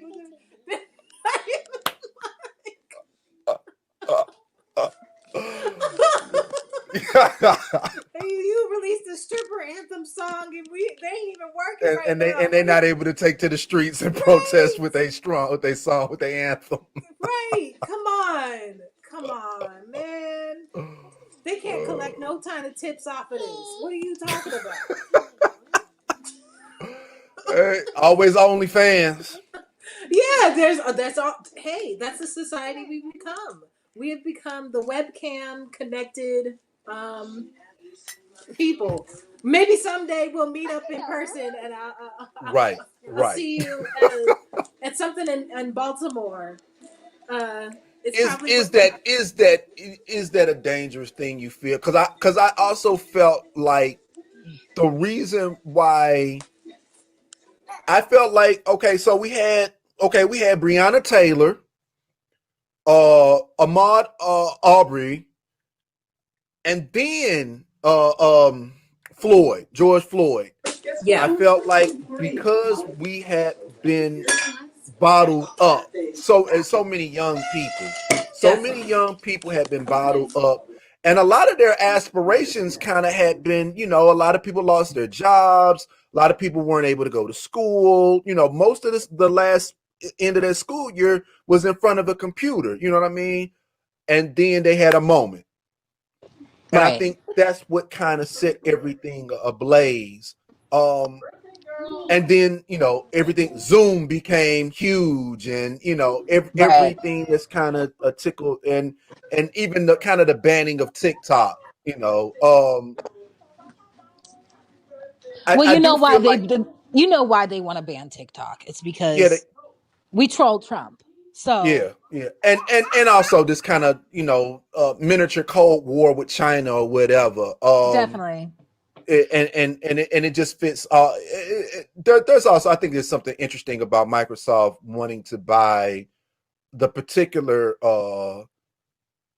TikTok. I don't even know how to phrase it. TikTok headquarters. What are these headquarters they're buying? What are these, like? Um, I guess just offices. Like, it's not, you're not buying all of TikTok. You're just buying some hotels and houses on TikTok or whatever. Um, Right. but yeah, I do think it's interesting. Like there's these moments, and then there's COVID-19. So when we talk about TikTok, we have to keep in mind that TikTok has really advanced technology. And the reason why I'm saying this is because I haven't seen it emulated at all. Nothing comes close to the special effects that are on this app that's essentially made to be just like Vine. Nothing. There's Um, nothing. IG has Reels, Nothing. doesn't compare. I haven't Um, seen reels yet. You got reels already. I haven't. I haven't. They haven't given it to me yet. you gotta update your device and then update the app. Okay. Okay. Okay. Um, Okay. that's what I did. So that's the only reason I know. And then there's other apps that are trying to do TikTokish. Bite. Yeah, bite. But it's not. But it's not. And I'm somebody in the technology space. I'm in the software space. There's Mm-hmm. absolutely nothing. Even like when I go on GitHub, when I go to code repositories looking for, okay, how did they do that? How did they do that? Like the green screen technology, Definitely nobody's got that. nothing close Um, to it. like all of the stuff that we be using, Yeah, like none of it. Like I kept saying, my thing was like, I I think that I think Facebook did a great job at slowing the leak from IG to Snapchat. yeah, But when I go on Snapchat, I'd be like, you didn't take a you they don't we don't use stories the same way they use stories on Snapchat. The definitely. culture. Yeah, And now with what you're saying, I feel like even more so, like, you're not going to get the culture of TikTok ever on yeah, anything that Facebook ever touches. And yeah. if you can't get the technology down, I don't think you're gonna stop that leak. I don't think you're gonna, Ex- ex- because mhm. I use TikTok to make my videos for IG. I'm not getting that many Definitely. hits on Me TikTok no more. I too. don't even care about TikTok. But Yeah, this the technology, I can't do yeah. green screens and stories. That's right. That's right. And so that's why I was saying maybe that's what Microsoft is really interested in, The is technology. the technology behind TikTok, because it's such it feels like it's a revolution within itself. And I it's think like so. now As far TikTok as is that's concerned. making, yeah, as far as that's concerned, with the green screen, like this is stuff that people are making full productions out of this. They And are. so They are. I look at a lot of TikTokers, the big TikTokers, I'm like, and they're just standing in front of the camera dancing. And I'm like, dude, there's these small TikTokers that are making full productions and series out of these things. Right. They're working real hard. And y'all are Yeah, just like, yeah. didn't even notice. I'm like, Yeah, in the more creative sections of TikTok, yeah, you got dudes making whole movies. They making whole, like, television series and stuff like yes, that. And they are using all of the different, I don't even want to call it effects. like the effects. Yeah, like, I don't, Hmm. like, they're so far past filters. Yes. We are really, we are making full productions in TikTok. We're full on visual effects, and Facebook ain't got nothing like that. They don't Nothing at they all. don't have a clue. No. Like even in Messenger, they have their filters and their backgrounds, but it does not compare. And so when I'm looking at, like just the comparison in the technology, now we don't have to wonder what somebody's talking about as far as their sources. The source is right behind them, and we Right, can look it up, right, and we can look right, at the right, source right, and right, verify for ourselves that the source says that and the source is there. And right, so, right. I feel like our debates that we have with other people are a lot more nuanced because because of of that. that because of that No, you're absolutely right. I am talking in front of what I'm talking about, and it Exactly. does add a certain layer. It does add a layer, not only of just credibility, but it's Definitely. like, damn, that dude talking in front of his source. It's for people who don't use TikTok. Yeah, it's kind of, oh shit. It is mine. It's mind blowing. Exactly. And so, like, We're even gods. right. we're the information god. We are. And so it's funny because when you actually do that, you get to see what other people use as sources, and you're like, that's not a good source. That's Right. a white supremacist Breitbart. You using Yeah, Breitbart in this right, right, conversation? right, right, Come right, on, man. right, Like, so now we're going from a completely different way of, so and communicating, so is sitting in front of their source, but what does that say in the corner? Breitbart? Oh right. no, what? That's not viable. Stop it. Stop And it's the playing. first thing you come with. Why are you quoting Breitbart? Right, Yeah, right, right, Heritage right. Foundation? What?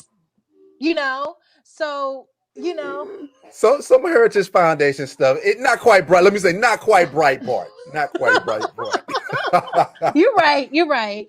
Heritage Biased, Foundation, but not quite Breitbart. you're right about that. So, but I'm gonna call it out anyway. The point is, Right, like, right, right, you right, can't just, because people are used to getting away with just saying something and say, well, look it up yourself. Oh, well, right. since we started, I feel like some of us started the trend of having the source right In the back, in there the back. behind us. Then other people started doing that too, and then they got called out on it, like, yo, that's a way too biased source. You need Yeah, to right, find right. something different. Come better, come correct next time, you know and so I think it's even helped me. There have been times where I have quoted, like, or what, I not even really quote. I guess we don't even really have a language. I yeah. don't think our language has caught up to the times. You know what I'm saying? But I will have my source in the background, and I'm pretty good. Like I think I quoted like um an Air Force the Air Force discussion on Italy and COVID-19, and Hmm. somebody said, "Well, what's your source?" And I gave them the and I dropped and I said it's in there, and I dropped the link because they didn't think that it was who it was. Yeah. So I think it does aid in it. It does make people, even if they want to question it, it makes it difficult for them to question, because they are looking at something.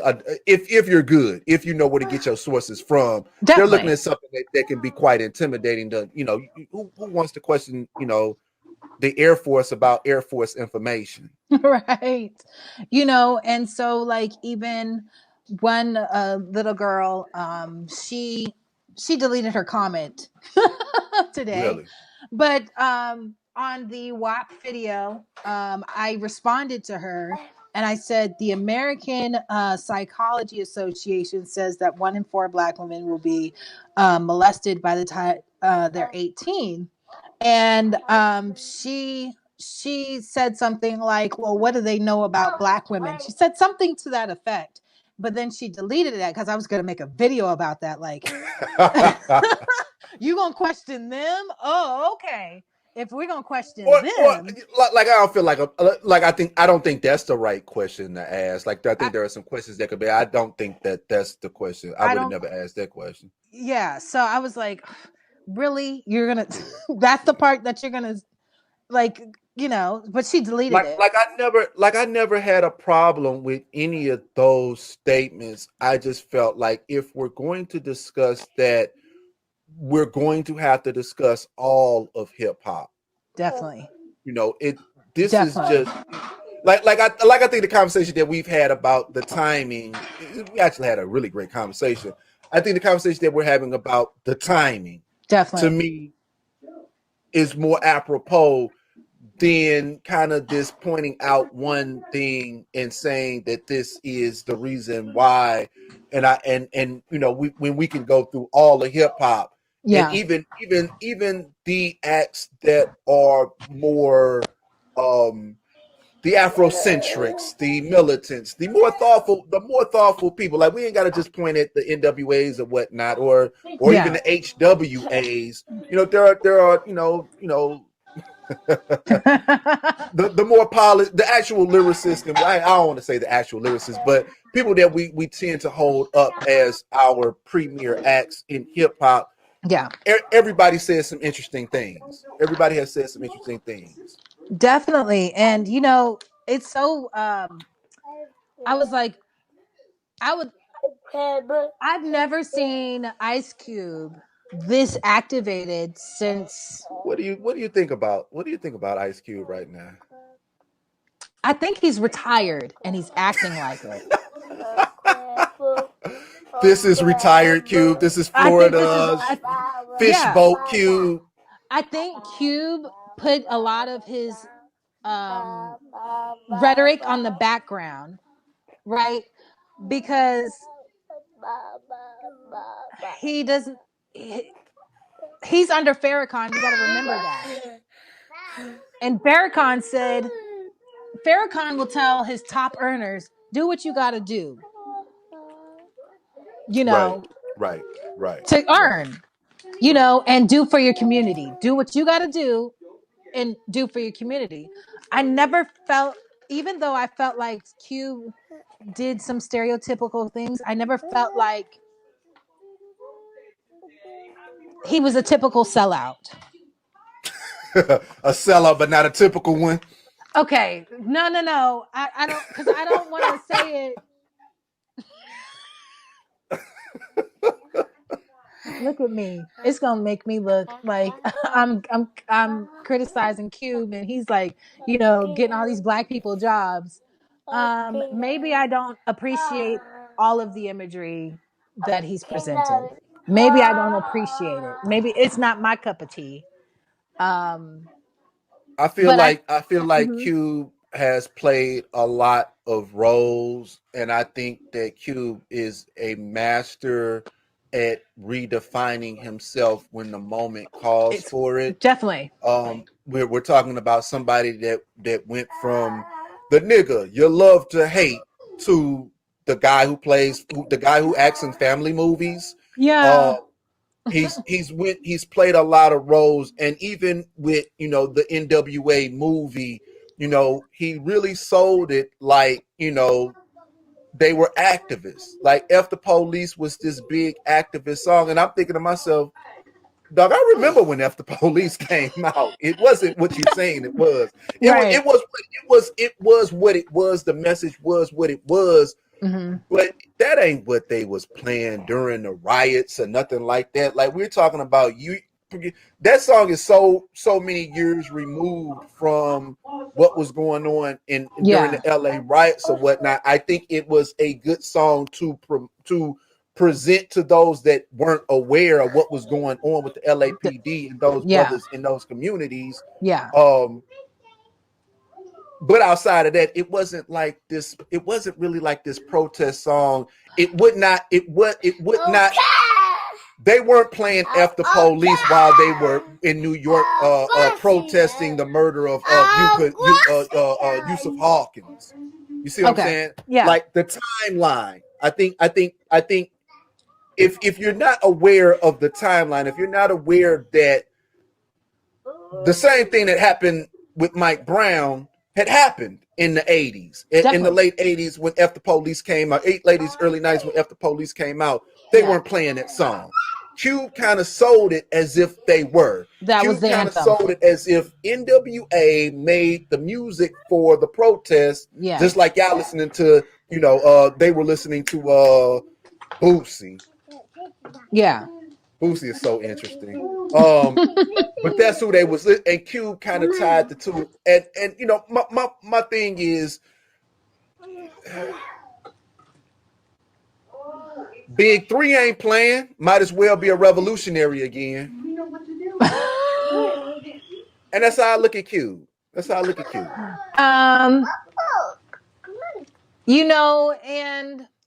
I look at Cube as he's definitely strategic.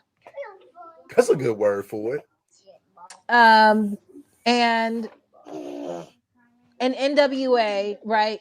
You could definitely see a lot of it had to do with Cube's influence. So I think most of it was Cube. Absolutely Cube and Dre. Well, absolutely. Because a high amount was. I would say a lot of it was Cube because he turned. I don't know how they flipped it, but they did it kind of masterfully. So where Eazy-E was arguing with the manager about no Vaseline, and the manager was like, "This is anti-Semitic." And then what's his name was like, "Black people don't differentiate between white people. We put them all in one blanket, you know." And I was like, that had to have been Cube. Yeah, to flip that. No, absolutely, and to make Dre like this tough guy who stands up to all the bloods that Suge Knight had in the building. That was not happening. I don't think that happened at all. I don't think that happened at all. I don't think that's what happened. Yeah, I don't think that happened at all. Absolute revisionist history. Definitely. But that's how I look at Cube. I think, I think my thing with this moment is that it has capitalized on what was going on in the street so much. I remember how difficult it was to find actual footage of protests during like the Mike Brown Forever movement when it was actually in Ferguson before it kind of spread. And in 2020, like it was, they had full coverage of the protest on, NBC, ABC, you know what I'm saying? Like you could call your grandmother up and be talking about a protest. Yeah. And that wasn't something that happened, so it was it was completely it's been completely embraced, stamped, marketed, packaged. The revolution is being televised. Yes. And so I feel like Cube is a part of that. I also feel like,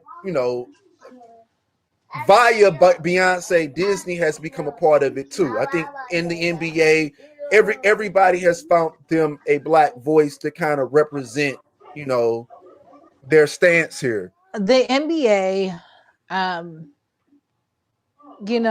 they can only do so much. And so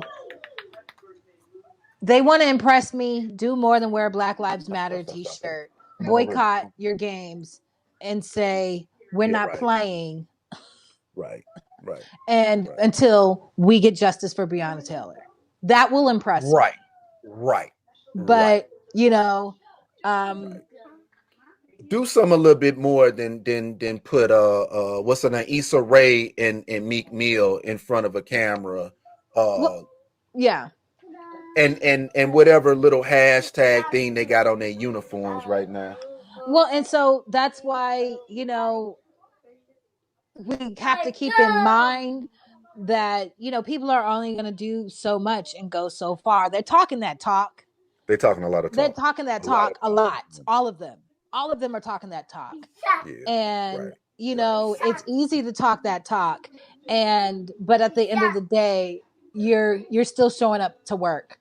you know. Right, right, right, right. And Right. so and they have the leverage. They have the leverage. They They have a completely lot of have leverage. leverage to make significant change.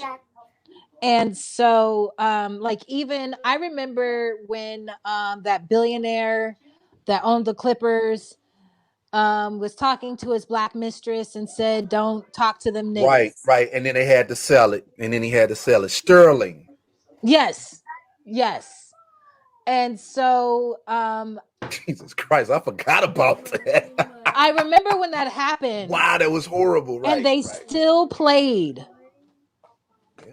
And I thought you had in your contract a morality clause, and you could have like legally protested and wouldn't have been penalized. And who cares if you're penalized 25,000, 50,000 for not showing up to a game? You're a millionaire.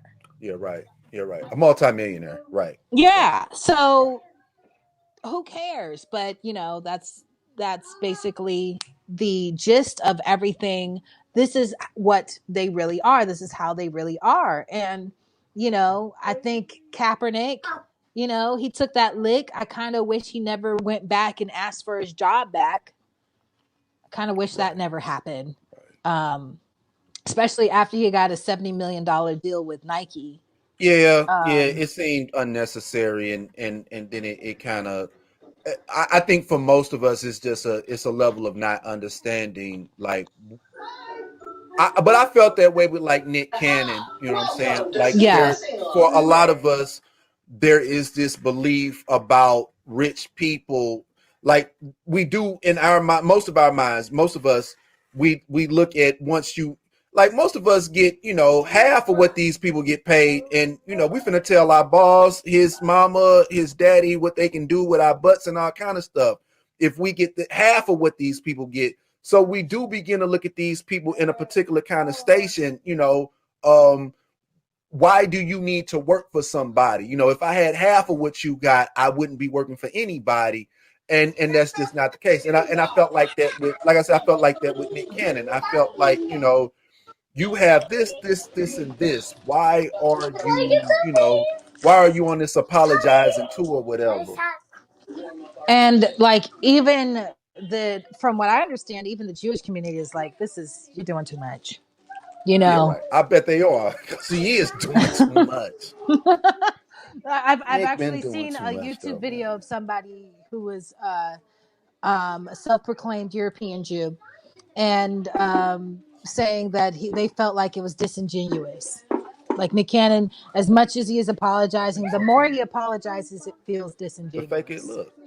Yeah. Huh? Yeah. Yeah, So the more he apologizes, the faker it looks. yeah, Absolutely. yeah. Especially given how confidently he said. One, I The don't first think he time, said any. I don't think he said anything wrong per se. But the way he said it, he was like so confident. yeah. What's up with that? And then I don't know if you saw the interview with the rabbi that he I did. haven't seen it. I haven't seen it. The rabbi told him not to No, no, no, apologize. no, no. He said, "I Really? told you not to apologize." Yes, because it would come off like you were changing your mind And he is. prematurely. Like he felt like it was done too quickly. It wouldn't come off as authentic because it was Right. premature. And And because so, Nick had so you had so much bravado, it sounded like everybody keeps saying, "Oh, it was a Griff interview. It was a Griff interview," and I keep thinking to myself, Griff ain't make Nick say nothing. Nick said all of that stuff. Nick was stopping yeah, Griff from talking, and then he yeah. said all of that stuff. And he And went so it in did look extra. like these were his beliefs prior Yes, to even meeting Griff. definitely. And so then he also claimed he was talking to Griff. He said he felt like he was part of the conscious community too. He said that in the conversation. He Right. says, "I feel like I'm part of the conscious community as well." Honey, okay. You say that. until the money's on the line, and then all of a sudden right, right. it's a different. You're on an So apology tour, and you done told Griff real name and all kind of stuff. right. I mean, we could probably look up Griff's real name, but But it do say something like, it's a man named Professor Griff. It's like, somebody coming, it's like, Dr. Dre wife coming out and calling him, his real name or something, or Michelle A coming out and saying his real name. Like, we don't know that man by that. You doing that because, it's saying something about this particular relationship. yes, You're taking the sting out of this person because you're identifying him by something we don't call that man that. nobody We don't know does. that man. Nobody, yeah, we Yeah. don't know that man like that. And I don't know if you've ever interacted with Professor Griff. He gives his phone number out Really? directly, and he's very grassroots right now. And so, he talks about things in depth in a way to where, most people don't want to touch it. And so, especially when he talks about the music industry. And so, when he was talking about the music industry, I felt like the conversation was going to be nitpicked regardless of whether Nick said what he said about Right. European Jewish people, or not. Whether he said that or not, because of the guest he The had topic. Right. and the topic, it was going to be something was going to be considered controversy or not. Here it is. Call the Anti-Defamation League, cancel Nick They was Cannon. already on the line. Right. Yeah. Right. The ADL was on the line because it was already on the line. Professor Griff. It was Griff. It was Griff. It was He's Griff. he's been blackballed forever. So but I mean, he's had the same line the whole time. Like, he's been extremely consistent with his particular story, which I think is what probably make him more dangerous than anything. Yeah. As far as, he hasn't changed his story, and he didn't and he lost it all. Yeah. Let Eddie, come on. Yeah, because he was the logistics of the group. And so, a lot of the theme of the albums, which were super Afrocentric, super pro-black. Super Afrocentric. Right. You're talking about PE. S1WPE. We're talking about Fear of a Black Planet, where they were covering topics, that would never be covered again in the music industry. Ever. Right. Never, ever. And so that's why it feels like a concerted effort of the music industry to kind of present a one-sided portion of our culture. Yes, we have our ways of sexual expression, and we have our ways of, being counterculture.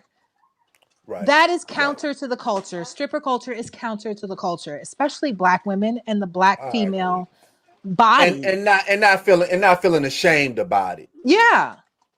And so that's part of our culture, and that's great to acknowledge it. We also have some very intellectual Black women. Black women are. Do you feel like nobody knows that? Do you feel like intellectual Black women are out? Because we also have to say you got to be intellectually Black, and you got to be able to rap at the same time to be in this conversation. We're Do you feel like I do have a problem with some of this conversation, because Rhapsody and Meg Thee Stallion is signed to the same label. They both signed to Rock Nation. Yes, you know what I'm saying? Like, if there's a problem, let's take it up with Rock Nation. And I don't feel like the rollout for Rhapsody. I thought it was a pretty loud rollout. I think so too. I don't know if I consider Rhapsody like. I think Rhapsody is the new face of conscious hip hop. I think she more backpacker than conscious. Repeat. I don't look at Rhapsody the same way that I look at Sister Soldier. Definitely not.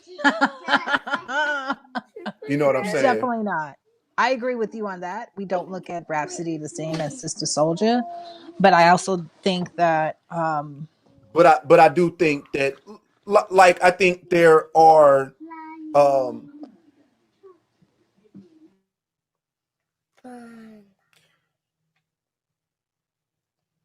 I mean, I don't know, man. Like conscious music, quote unquote conscious music, ain't exactly doing numbers right now.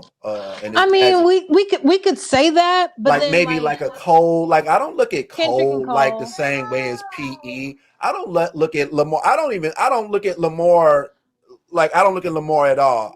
After the comments he made about Ferguson, completely off my list. Um, I understand his attempt and I get his value to the culture, but I don't look at him like I don't like I felt like I don't it look at him like I looked at Raz Cass. Um, definitely. so this is what I'm saying. Like there are, I can't think of her name. She don't get none of the flowers she deserves. Um, there are women in hip hop that can go there, but I don't necessarily think it's so much that people don't know that it exists. I just think people don't want to give them no money. People want to go to a show. It is once again, it's never just entertainment, but people want a show. And if you can't I give them a agree. show, when you went to go see PE, they gave you a show. You got entertained, Definitely. and you got they gave you a show. You got you Yeah. got some information when you left. You felt fulfilled. And then also um conscious rap music has actually, become this. I knew it was changed when Common said we need to love our enemies. That would be the solution. And I was like, really? Dr. King technique? And then he befriended the CEO of Starbucks. And so we got to remember now these so-called I conscious always people. looked at Common a particular kind of way. Like I never looked at Common as, and I hate to be like that, but I know I didn't look at Common in the same way that I looked at Lupe, and I only look at Lupe to a certain degree. Yeah. Um, but I definitely never looked at. I thought Common was. I thought he was. I thought he was artistic. I'll say that. I thought he was artistic, but I didn't Yeah. think he was. I didn't. The way he came against Ice Cube, I thought maybe um you know what I'm saying? Yeah. No, I get it. I get it. I get it. I get So it. I didn't look at. I thought that this was a different Cube though. Like I didn't think he ran up on. I didn't think he ran up on Death Certificate Cube. I don't think he ran up on. I yeah. think he ran up on a different kind of Cube. I thought he ran. Well, his whole clique But came after Common. I felt like Cube, but I felt like Cube Friday. after he got that chain snatched. I felt like Cube Okay. became. I feel like his image had been diminished. Your credibility on a particular level had been diminished, and it Okay. opens you up to pretty much anybody. And Yeah. I think that I think that the person that they got wasn't somebody who felt confident saying the things that he said when the FOI had his back, or Hmm. when When Callie was in Cypress his Hill ear. had his back. You know Yeah, what I'm saying? Cypress Hill. Yeah. You know, I felt like he wasn't that cute. What's up, little daddy? What's up? What's up? Oh. But yeah, I think Common got that one off. You know what I'm saying? But I Yeah. didn't think it was the same. I didn't think it was the same cute. That's like when Nelly went at KRS One. Like Yeah. that wasn't the same KRS-One, man. Like that's you got it off on somebody a little bit. Nelly kind of lost steam after he went after He left a lot of KRS-One. steam. He lost a lot. I'm not quite sure either, but he did. He lost a lot of steam. I'm not quite like I don't want to say that was the reason, but Yeah, absolutely after that, that was the downfall. That that was was the it. That part was of the it. downfall. Yeah, yeah, Yeah. yeah. So and so like this is the thing though, we've always had you know a point in of contention in hip hop to where we have colliding ideologies, Where you felt like there was some interplay or some balance, and I absolutely get that, but I also feel like, okay, little daddy, calm down.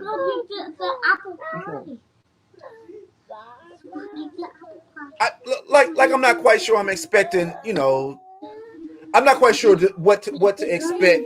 I would be interested in I expect an introspective record from Meg after I don't want to say nobody names, but I guess I should be saying names though, right? I after said so somebody many. goes to jail for what was done to her. Yeah, yeah. Okay, we'll just say that. Right, We'll just say right, that. right, Okay. right. Okay. I was expecting an introspective record first. But the problem is we Not don't this know. feature. Not this feature. I was not Okay. expecting this feature. I think I they want the had to take Meg. over the internet though. I think she had to take over the internet. And they did. I think the They Meg that broke they broke the internet. I think the Meg that had everyone's heartstrings when she was genuinely crying because this is her first time talking to the public. And I was like, ooh, maybe you should just sit this one out and chill. That's the Meg I feel that. record that I wanted. Because now I gotta sexualize you when I should be saying, Mama, you need to heal. Like not just physically, but like she's saying that she lost her mom. She doesn't have any family alive or close to her. She probably doesn't know who to trust. And a bunch of people try to clown her. This is I like feel like she should be I feel like she should be free to be the who human. she wants. If it was a dude, the Mm-hmm. baby can talk about F the police right after he talk about this materialist stuff, right Yeah. after he talk about, this kind of religion. We don't talk about it like that, and I want to be careful about the language we use here, you know, um let's just say misguided anger.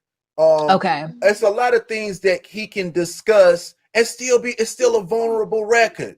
I still feel like this is a vulnerable record. This is a dude who's discussing, that there are some pains here, and even, like I feel like we allow men to do a lot of things in hip hop that we feel like women supposed to be, like we still hold women to this Victorian era standard, I and we're agree. not, I agree. And that's why I said I I don't think think Meg sex should should be be allowed. taboo. I don't think sex should be taboo whatsoever. I don't think that's what I'm trying to say. Um, I do think sex is whatever you make it. It could be animalistic, it could be sacred. It's whatever you make it. Um, Do you think okay, okay. Okay, I'm gonna leave so that one alone. I'm gonna leave that one alone. and so like I don't think that should be taboo necessarily. I just know But you did want something different. I did, and Generation Z showed a display of activism that I haven't seen in a while from young people. And I think they deserve more at this time. Do you think anybody has given them what you would expect, and do you think anybody that has I think who with a track record of that has actually did you like the Lupe EP where he talked about dinosaurs? Like is this the moment to rap about dinosaurs? Like really? Like isn't Lupe the guy it we was a should expect that metaphor. from? It was a metaphor. But it wasn't a metaphor about police brutality. I It was agree. like I get like like was this the time for Creative Lou? Was this the time for, you know what, man, I'm gonna, geeky, super geeky Lou? No. Like, why can't Meg be, who she been the whole whip? And we'll get that introspective album. If Lupe can talk about dinosaurs during COVID-19 and Breonna Taylor, then I think we should give, Okay, I'll give you this, right? So I'll agree with you. All right. We should let her be who she wants to be, right? right. I get this criticism all the time that I'm too negative. But men, yes. So, but men who talk about the same things that I talk about, or like Don't get that. in the same arena, don't get. You need to be positive. You need to smile. You need to show us your happy side, and you being a There's a good double mom. standard. There's an absolute double standard. There's an absolute double.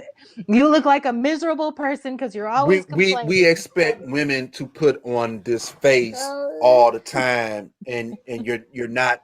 It's a very narrow box that we want to put women in, and I want to be real careful. Like I respect Islam. I don't want my head chopped off or anything like that. Whatever your faith is, that's your faith, and I want to respect it. Yeah. But I don't live in a society where all the women. My mama never wore, I don't even want to call it what I was going to call it. I just want to say that my mother never covered all of her body. You know what I'm saying? Yeah. My mother didn't have to live that kind of life. My sister Mhm. didn't. My wife don't, you know, and it's not, and I'm not knocking anybody's faith, but you have to understand that's not my culture. That's right. Women, I live in a world where women, you Are know, free. they gonna do they dance, and if you trip, they gonna probably split you. You know what I'm saying? Right. I don't live in that kind of. I didn't grow up in that kind of culture. Right. You know, black women worked in the fields with black men. That's right. They did the same amount of labor. You know what I'm saying? When the labor strikes, they worked in the factories too. Not just Definitely. during World War One and World War Two. They always was on in the factories. They Two house. worked Yeah. next to Yeah. the men. You know what I'm That's right. saying? That's the culture. That's black culture. Yeah. And And everything in between. exactly. And so um do you think it's okay for that to be exposed to an audience of children? I think we can I think a discussion of regulation is probably necessary. Okay. Right now we live in a time where Access is in open my to era everything. in my era we had the parental advisory stick. It didn't stop a whole lot, but it was something that said, hey, this is a this, you're not supposed to listen to it, Yeah. and we would like to, we're trying to monitor this. We want to respect freedom of speech, but we also want to say that, this is a this ain't, this ain't for everybody. And I feel And like right now it's extremely dangerous. It's extremely difficult to do that.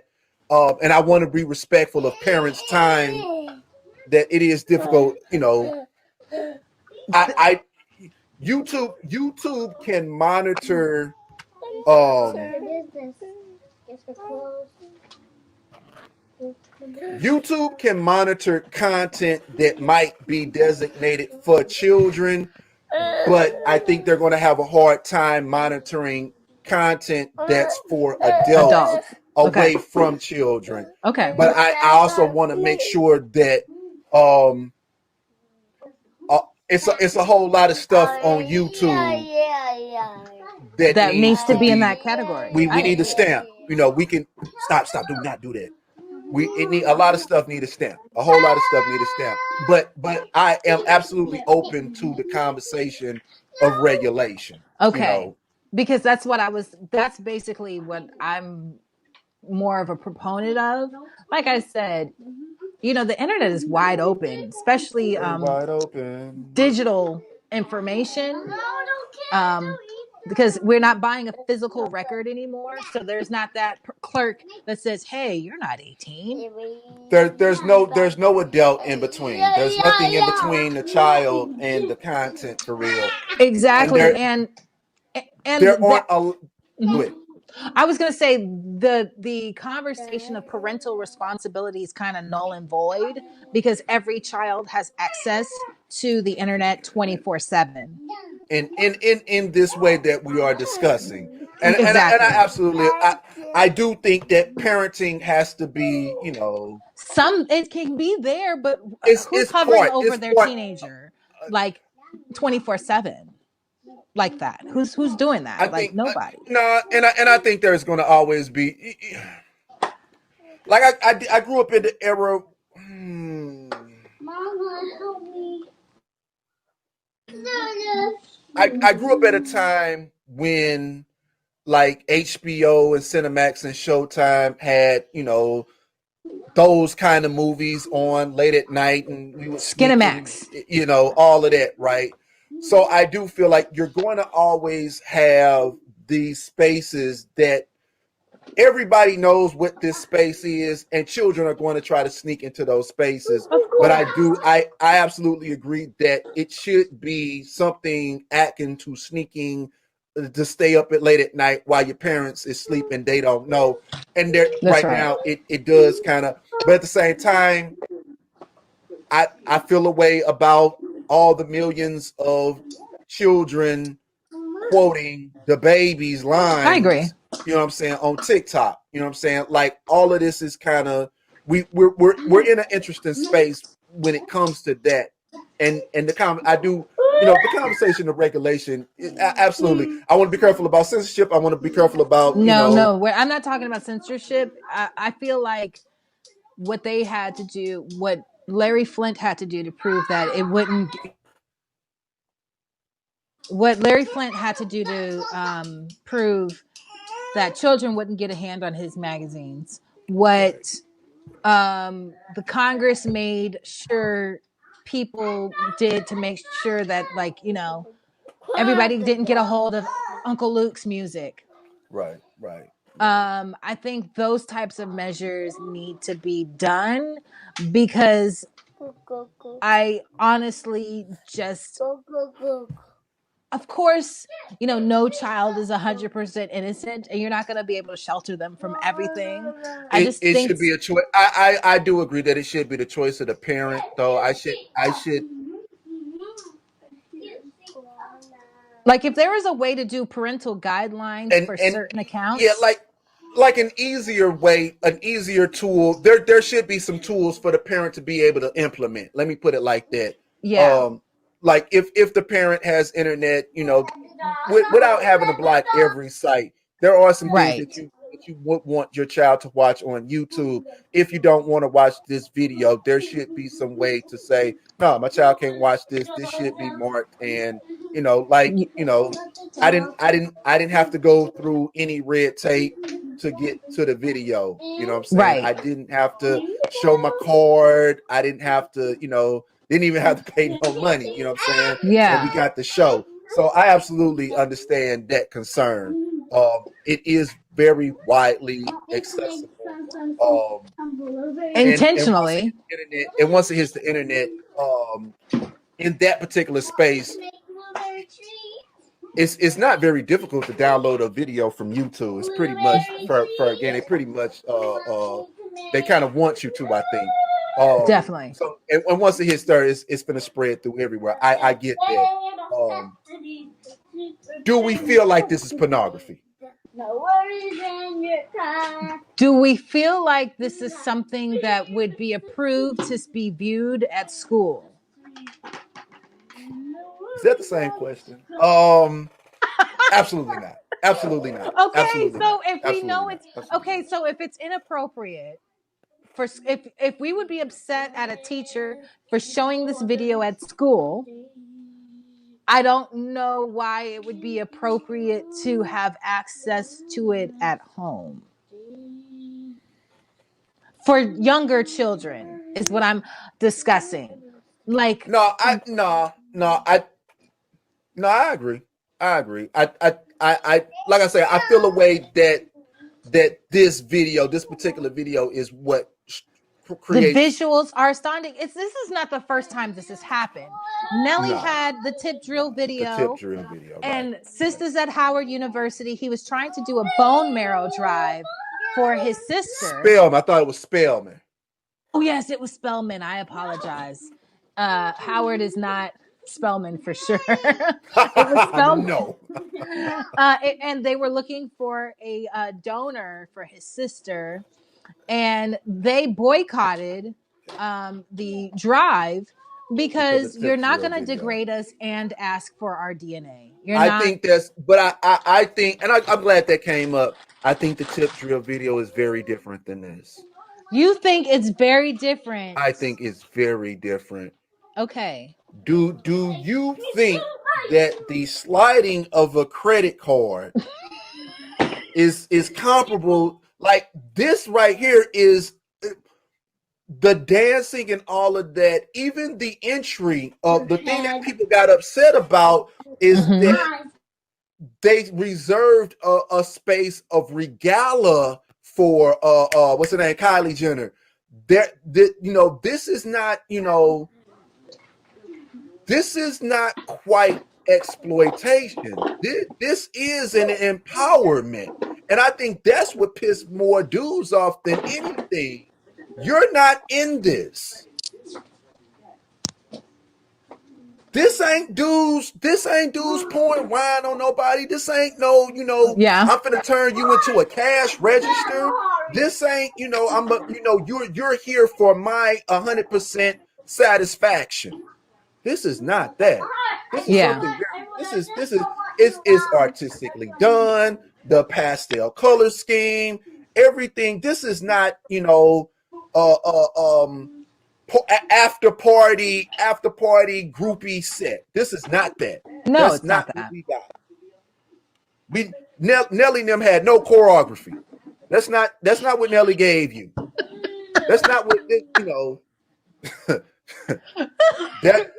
that's something very different is what Nelly gave you. That's very It's very different when men are involved. Okay, so empowering them how? Empowering them how?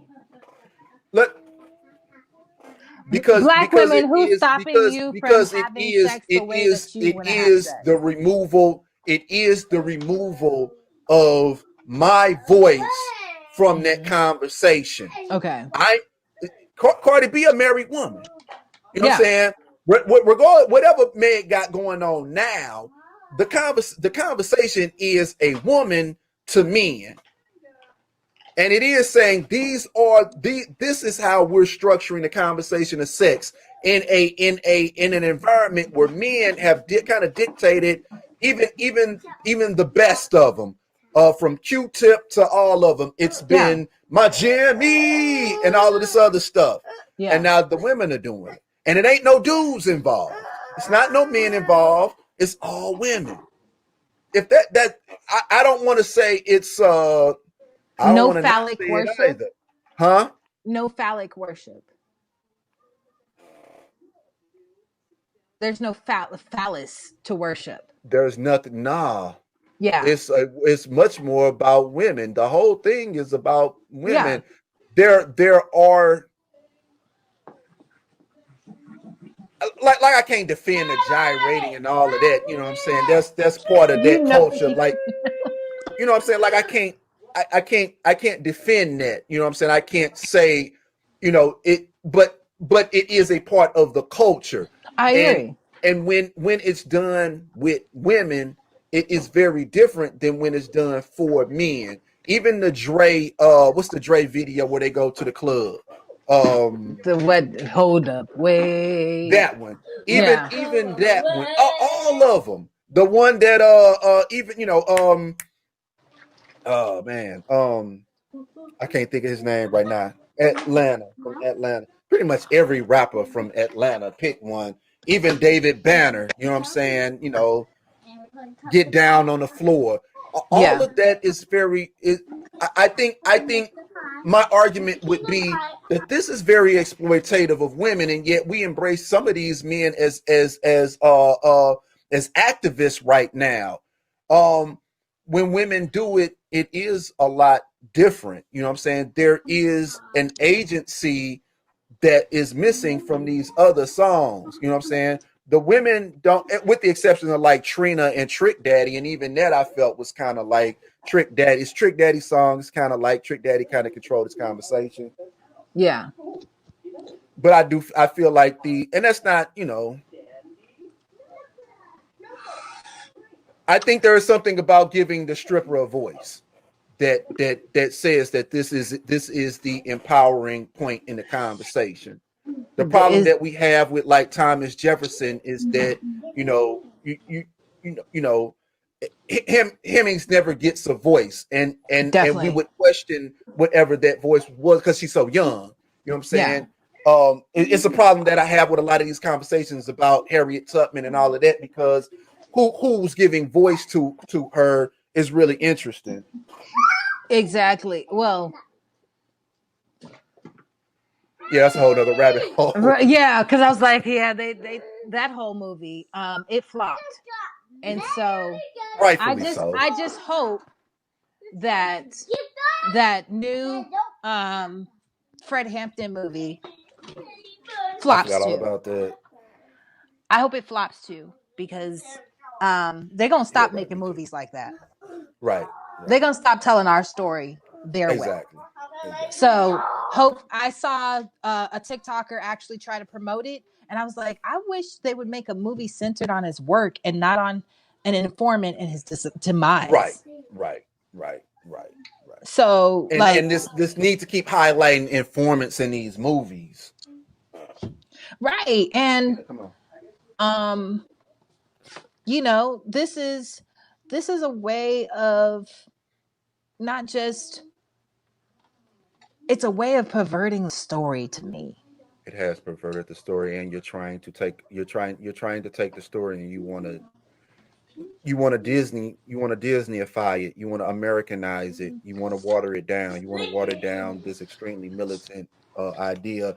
I love Spike Lee's Malcolm X, but the older I get, the more I kind of Resent it. there's something about it that has taken some of the edge about Malcolm. It opened the conversation. It made Malcolm more accessible to a Yeah. conversation that I don't feel Malcolm should been. I don't think Malcolm would have approved of, and I don't think that it's a conversation. There's something about making images of our heroes and our legends and our ancestors that takes something away from them. I noticed that the conversation of Islam is about to come up again. I noticed they don't play with the image of Muhammad. They will go to war with you. They'll blow up your embassy. That It will part. be an Arab Spring if you mess with their images. And I feel like Black people are going to have to. That's something I think we should learn from those over there. We need to be a little Protect. bit more Yeah. protective of our sacred icons. Exactly. And when when I see that, I'm like, I definitely don't think Black people should be promoting it. I don't either. Do And you think so most Black people understand though? imagery and propaganda. It's kind of like with the situation that I feel like with the Beyonce. I think we want it's like with Obama. I do sense that we want representation so much, and we do live in a space where it is very difficult. Um, it's difficult to know where the battleground actually is. This ain't like whites only, blacks only. It's not. This battle is much more. It's constantly moving, and it's extremely nuanced. We live in a much different battlefield than the ones that our forebears. God damn it, has it been that long? I used forebears. The people who came before us. Definitely. It's a much different kind of playing field. We're constantly arguing amongst ourselves about what exactly is racist and when should outrage come into play and what levels should come into play. And I think Right. people, it's easy to buy into something like Wakanda or Harriet Tubman and all these other things because people, especially the youth, are so confused about what exactly the battleground is. At least I believe so. When I'm glad you brought up Black Panther, the movie. Right. The movie, the former comic book. Right. The former comic book, the movie. Um, because I had a real issue about the antagonist protagonist of that I do movie. too. I do too. And so when I see the antagonist has more views aligned with me, I'm questioning the Right. motives Of the of the movie. movie. Because I know I'm not the bad guy. Right. And I So think they even tried to work it so that black women felt antagonism towards U.S. black men, ADOS black men definitely. specifically. You know what I'm Yeah. saying? To the point where we rarely do people question the fact that the white guy gets off the hook. You know Right. what I mean? They give the secret. They kill. Okay, so I hate even talking about it, but you have this discussion about this valuable thing Yeah. that you won't give to the U.S. black guy because he's supposed to be evil, but Yeah. you'll give it to the white U.S. Man. The USA. You'll give it to the rest of. You'll directly give it to the rest of the Western world before you gave it to your African brother, before you gave it to your actual American brother. And so I thought that was an interesting, and then he dies in this really weird way. Great portrayal, great Kugler, great, all of that great. But come on, man. Y'all let And then Disney get that off. and I mean Disney got off a lot because even with the first main character on Star Wars, the white woman was really the hero. Right, right, right. So, um we're never going to truly get our story our way, Not like that. Not not like on a that. mass scale. And then even Wakanda was destroyed in the Avengers series. Just ran through. They just ran through y'all stuff Right. a couple of times. And We just so we just come to y'all house and run through it. That's what y'all here for us to run through y'all house. and there might not even be a Black Panther sequel to justify that, just to justify that nonsense. So, I Because mean, the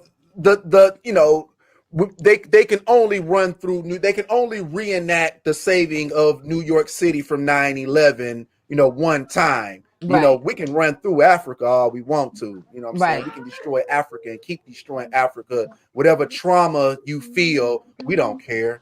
So exactly. yeah, I do I kind of miss the But I'm gonna let that. I'm a Fred Hampton movie. It's gonna flop because you're gonna stop telling our story. nah, You're gonna I, stop that. And I've got to meet some of the people who were affiliated with the Panthers, who were there, who were right. grassroots, and none of them approve. Yeah, None of yeah, them. they probably none of them was even called in. I'm pretty sure anything with Fred Hampton's name on it had to go by a whole lot of FBI agents Definitely, and probably a couple CIA ones. I'm pretty sure that definitely, the FBI, the bureau's fingerprints are all over the script and whatever definitely. message they had to get the stamp from them. And And even though I enjoyed the Spike Lee what's the name of it?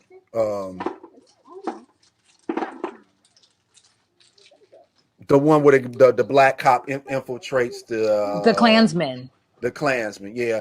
Although I Yeah, thought it was cool. I still feel like why do we have to keep especially during that time, like why do we keep having to celebrate the black cop or the infiltrators to movements that got a lot of people killed. Most of the Black Panthers that end up dead or in prison was because of definitely, black infiltration. definitely. So like that's not something we probably should be celebrating.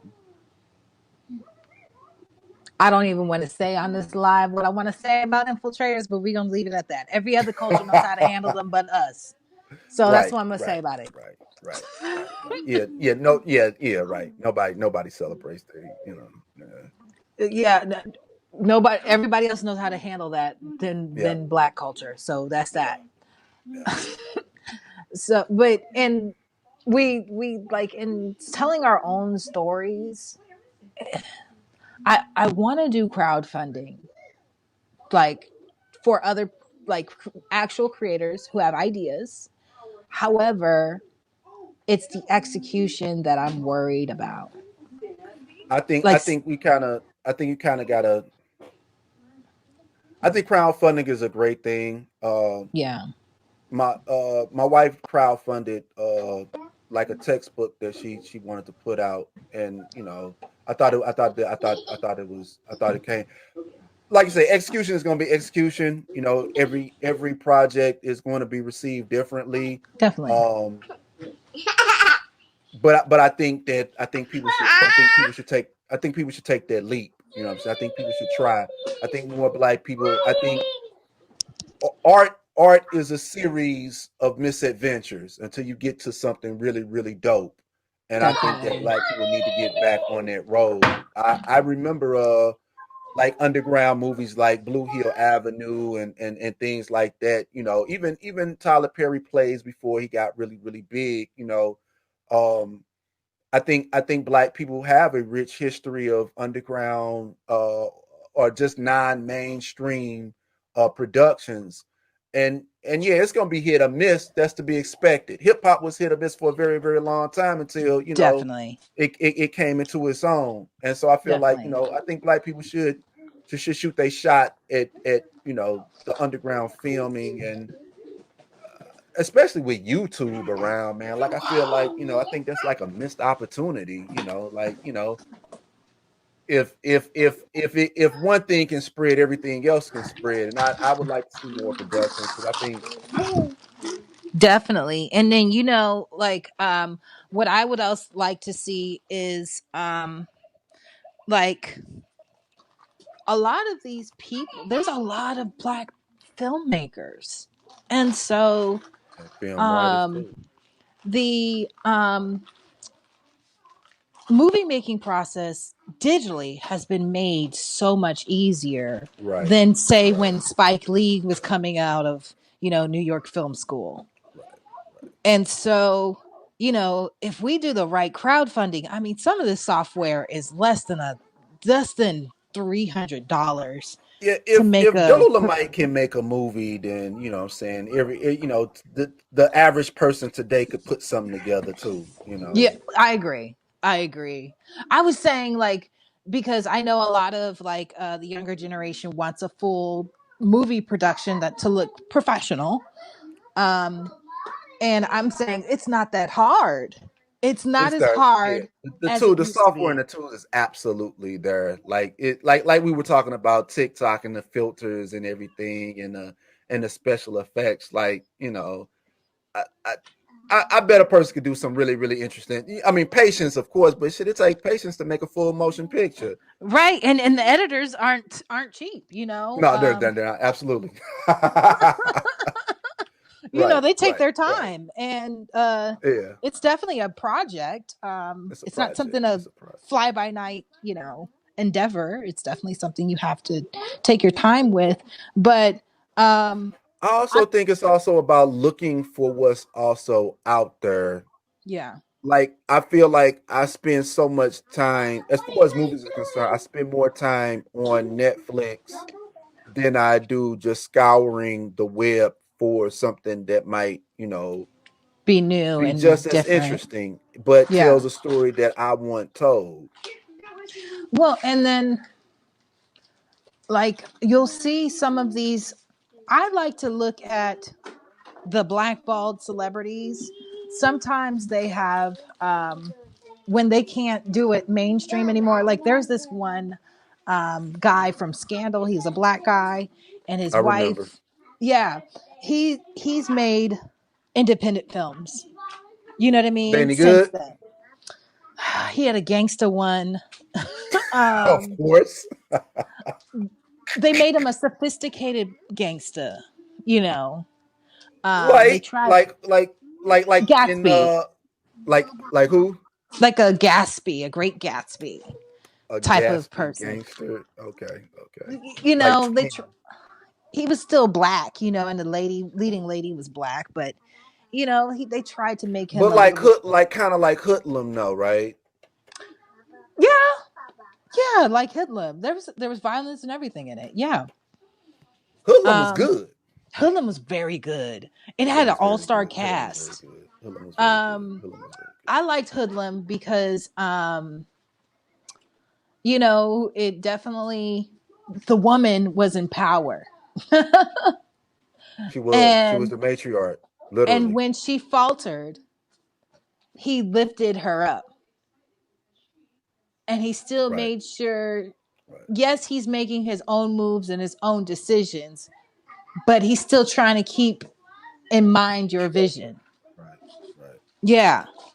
And so he's doing it his way. And yes, you don't want it done your way, but you in prison, honey. So just know it's gonna get done. Right. Right. Right. So that's what I did like was the dynamic, and it wasn't a sexual dynamic whatsoever. Nah. It Nah. was Not at all. a respectful, you It was know, business. definitely, 100% business. definitely. And so that was what I liked about that movie in particular. You know, he tried to get a square. The square didn't know the life, so the square had to go. Um,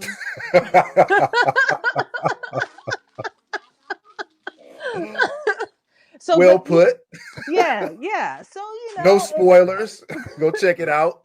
yeah, check it out. So, you know, it's a really good movie, and you know, it's a class. I think it's a classic as It's far a as classic. It's black absolutely a classic. black Hoodlum is gangster. absolutely a classic. Lawrence Fishburne is definitely, you know, that dude. He He's is. definitely Absolutely. a Absolutely. good actor. Absolutely. So I was like, you can't get no better than Lawrence Fishburne. Sometimes I was like, man, that dude, he's done so many roles, varying Yes. roles. Yes. So I can't think of anything nah. Even the Killer and the Bee was like, wow. Yeah, I think yeah, yeah. he made his role as the patriarch definitely made the movie as well. Yeah. Yeah. Yeah. And so, you know, that role as the black father, being supportive and instructing and teaching and He absolutely knows how to bring a particular kind of gravitas to the roles, and I think that's definitely a film where they were able to bounce her energy off his, and it was a great definitely, a great collaboration. Like definitely. absolutely the perfect person for that role. Yeah. And so that, you know, and I also think that Lawrence Fishburne is the type of actor who wouldn't just take any old. Any role, yeah, Yeah, I can he dig that. definitely picks and chooses. And I don't feel like I've I never think felt I like think I think his in the beginning, I thought the danger with Denzel was a certain kind of, like, in the beginning, Denzel, all the roles Denzel had were these really, really larger than life heroes. yeah, Stephen Biko, Malcolm X, even in Soldier Story, you're talking about black soldiers. You know what I'm saying? Like definitely, it wasn't a big, that's not a topic that's really been explored. It wasn't explored. So even as much of a bad guy as he played prior to Training Day, it's still this kind of larger than life story. definitely. Um, but I do feel like Training Day put him in a different kind of light. You know what I'm saying? And I think I'm not quite sure I've been like, he played a lot of, I don't know, just bit roles afterward. I haven't. American Gangster, I right, thought came American after. Gangster was interesting, but I didn't. I didn't think it was really. I didn't think it was. I don't think it was as dope as the American Gangster album. You know what I'm saying? I felt like, it was cool, but I didn't think I felt like I I didn't feel felt like like he they was Frank gave Lucas. I can dig that. I I can didn't feel dig like he was that. Frank Lucas. And I I really also did. don't feel like they made Frank Lucas as big in that movie as I think Frank Lucas actually was, as far as Frank Lucas compared to the cop, compared to what's the guy who plays the cop? The white guy, Yeah, yeah. I can't think of Russell his name. Russell Crow. Crowe. Yeah, I didn't think I felt like they tried to put Crow above Denzel, definitely, definitely, and I think that hurt the movie. definitely. And somebody, oh God, somebody that I know said that a snitch is a snitch, no matter the way you put it. So, you know, um, the the streets wasn't really rocking it with it because Who it I don't, was? yeah.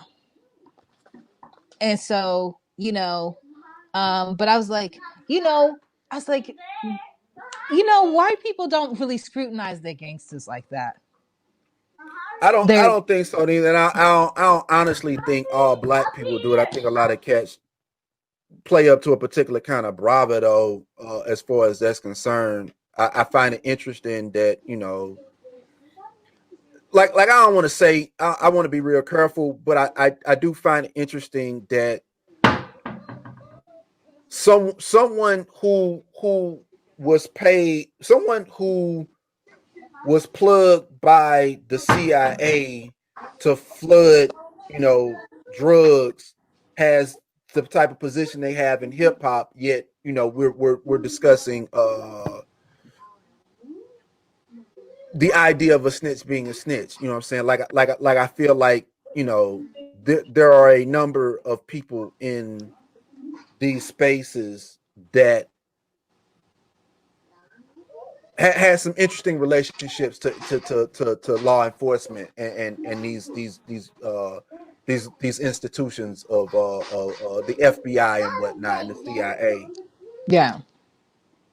Well, we've got to keep in mind that Like each. okay, so Mhm. Okay, okay, go ahead. so what's the difference between a Frank Lucas and a Rick Ross in that particular situation?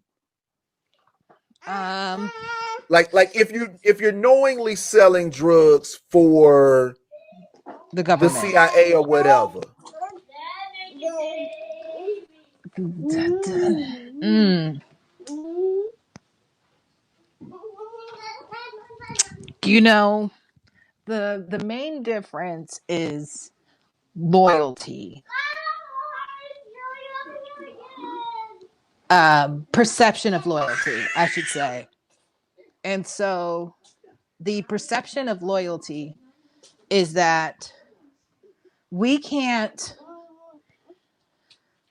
we can't we can't cooperate in a case against other people and criminalizing other people and potentially That's on our team. So what if your team is the CIA?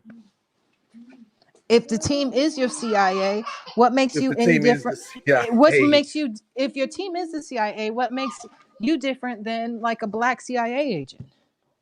that is about the same thing, ain't it? That is about the same thing. I mean, I I remember, guess in that particular situation, it's a question of foreknowledge.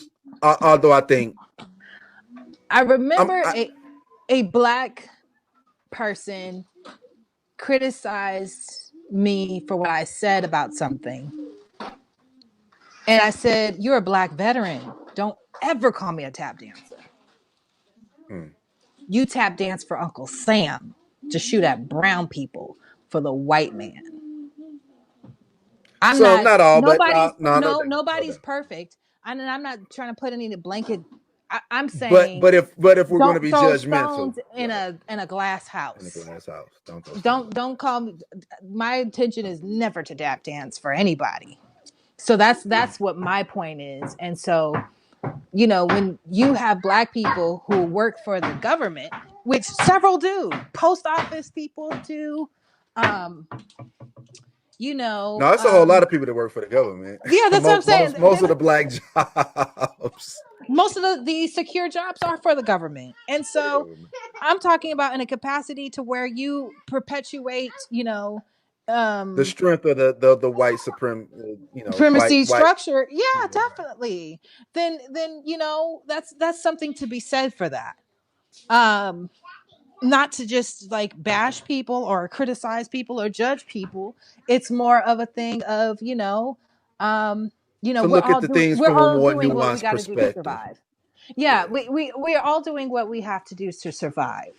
So, Freeway Ricky Ross is no different than, um the spook who sat by the door. um he's no different than, your everyday person that, The Black does something. Klansman. I don't know. I've always said this. How does being joining the military liberate black people? It doesn't directly. So It's a check. It's a check. The training is interesting. I think the training is very interesting. Uh, but at this stage of the game, I'm just and that's not and like I like David Gogans and I respect a lot of these guys and I respect veterans a lot. I But do. we are in the city. But as far as this conversation is concerned, what you just asked, it is an empowerment of the state. It's absolutely an empowerment of the state, and it is, Definitely. you know, an extension of every whatever the power is. It's an extension of that power. We are the literal arms and feet of Hmm. the corporate estate, the white whatever the white supremacist state, whatever part the USA is playing in all of this. You become the feet and the literal feet and arms of it. You are the executioners of the plan. And what we have to remember is that, you know, I know that everybody's doing what they can to survive.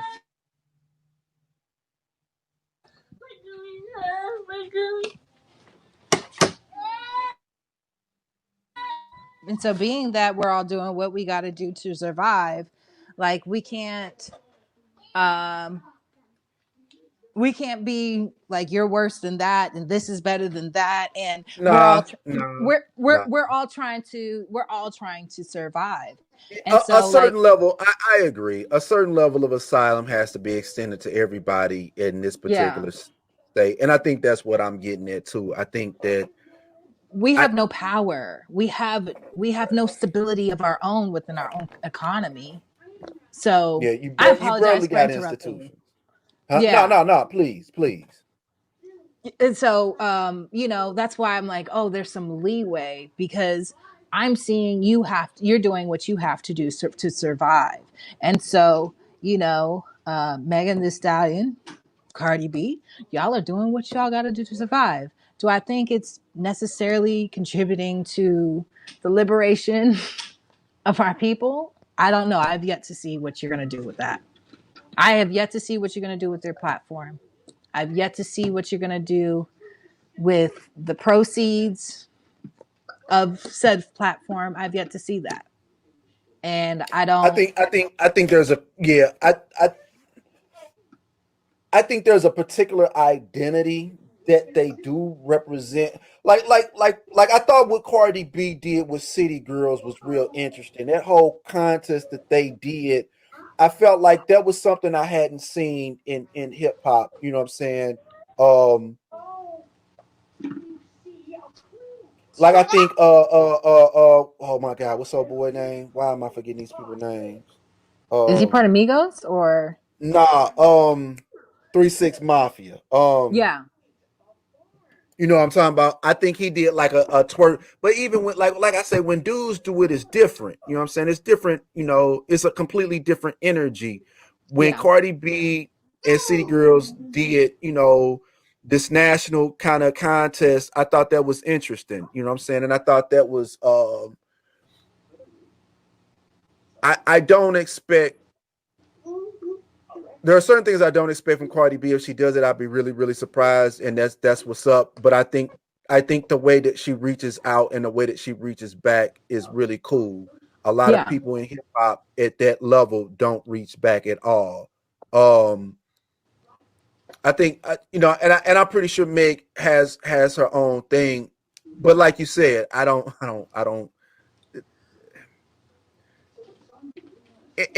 Empowerment at the symbolic level. You know what I'm Yeah. saying? Like I think they make a lot of women feel, inspired to do particular things, but I don't necessarily think that this is like the revolution or anything like that. But I haven't felt like that about I haven't felt Anybody that else? yeah in a long time. Like I'm not the Khalid Muhammad's of the world. I definitely felt like Ice Cube had a lot of potential. Oh my I God. Oh my and God. I don't like he got away with having a track that disrespected white women in particular. Yeah, right. And I mean, even the Jew, like it was a BS. It was a BS. Like he said, you let a Jew break up my crew. Like, come on, man, that wasn't even like that's not even directly that wasn't attacking even Jews. hardcore. Yeah, Yeah. not even. Like you could have said a lot, and they went it. But given the era and him still being able to do movies, it didn't Yeah. it didn't disrupt anything. The problem that I have with Cube is he does two more albums on kind of the level of Death Certificate. He does America's Lethal Most Wanted. Injection, Yeah.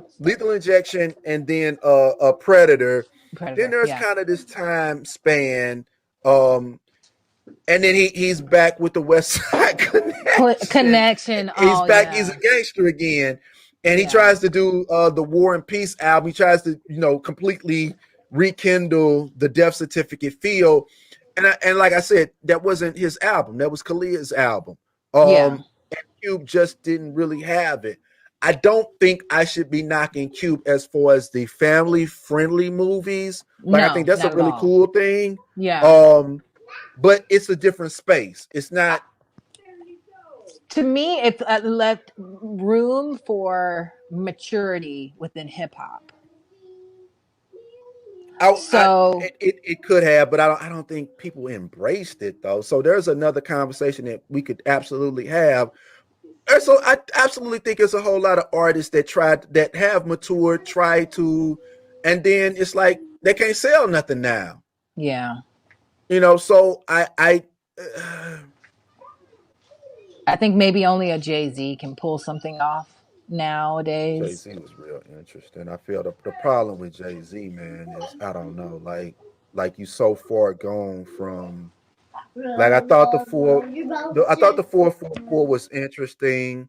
I have my thing about dudes who cheat on their wives. I just feel like it's so difficult to get married. You got so many times to say, you know what, I'm good. My fault. I changed my mind. My bad. You know what I'm saying? Why don't we just do the shack up thing for a little minute? It's so many things that I just have a feeling about dudes that when they wild. I just think that I just got a bad. I just look at dudes a certain way. Anyway, Disloyal. Yeah. Okay, I yeah, got if you you. get loyal to your wife, man, what do I got coming? This who you Right. tell all your secrets to. This Right. who you lay with. If your What wife lets what her sister attack you, what like boom. Boom. what's What really am I? going on? What do I got coming? And Jay Z has kind of, Yeah, he has an interesting pattern with the people that be on his team. You definitely. know, but I did think that I didn't like all the lines, but I kind of got the gist of where he was going. But I did feel like, I think it would have behooved him to consult the streets first before he said some of Yeah. that stuff. And because I thought the backlash was, who is this dude to tell us how to live our life? Who is this dude to tell us, the whole thing with the money phones? Like, I Yeah. felt like, I felt like it was a complete disconnect. I I felt felt like like it was elitist for sure. extremely elitist. I also felt like it sounded like a white man. It did sound like a white dude talking down to black people. Like you're new money. Oh, you're new Yeah, money for yeah, sure. right. Like, That's exactly what it was. That's yeah. exactly what it was. It was. And everybody felt like that. And even the thing with like with the thing with like Future, I thought like I don't think I don't think anybody is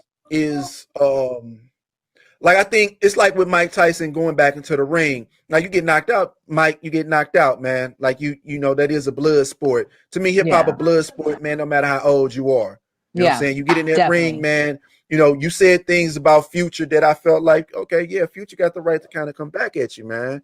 And Jay kind of, he kind He of, oh, you're too soft, you guys, you young people. And I'm like, nah, dog, you said something in a rap, he got the right to say something back.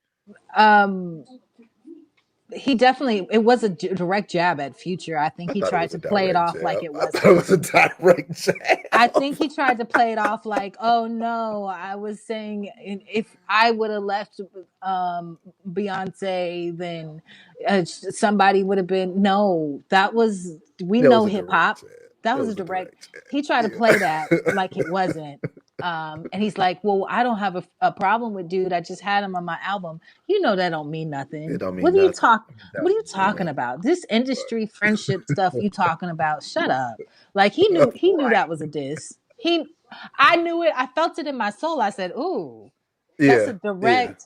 Yeah. In the Yeah. future, some other dude throwing a football to your son, like, Yeah. Right. no, Right. no, Right. we not talking about Right. nobody else, But not Future. you, but Future. Yeah.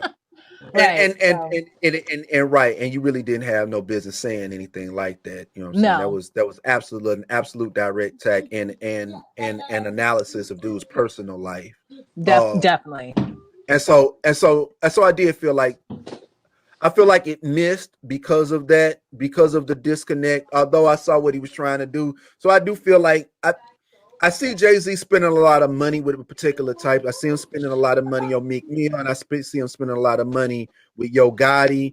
Yeah. And I see this kind of this positioning himself. I think it's more of a street thing than an actual prison reform. I want to be real careful about the prison reform thing because I think it's got a different kind of history. Um, but I don't know if even Jay-Z could, I just think he's gotten too commercial. Um, Not only has he gotten to commercial, you're very right about how he does business and handles people. And so, you know, you gotta people gotta realize that you don't get to the top by being keeping your hands clean Yeah, necessarily. right. And Not in so, this society, right. most honorable people don't really get their just due. So I Nah, mean, no, they it don't. No, they don't. that's just the world we live in. It's So cutthroat. It's cutthroat. definitely. And with how he did Dame Dash, I mean, dude couldn't Yeah, even and walk kind of into his own still doing office. them, to be honest.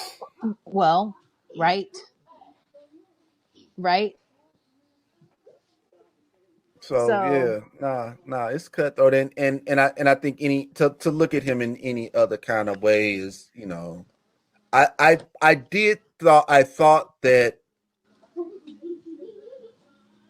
thought the Watch the Throne album was about as conscious as they were going to be able to get before we got preachy Uncle Jay. Although I think a lot of people like the people really people really hold on to Jay, and I think it's because he's knocking. If he's not a billionaire, he's definitely knocking on their door, right? Yeah, Um, him and his wife combined, definitely a yeah, billionaire. absolutely, absolutely, absolutely. But I do think that was about as I thought the OJ, I wasn't really feeling it.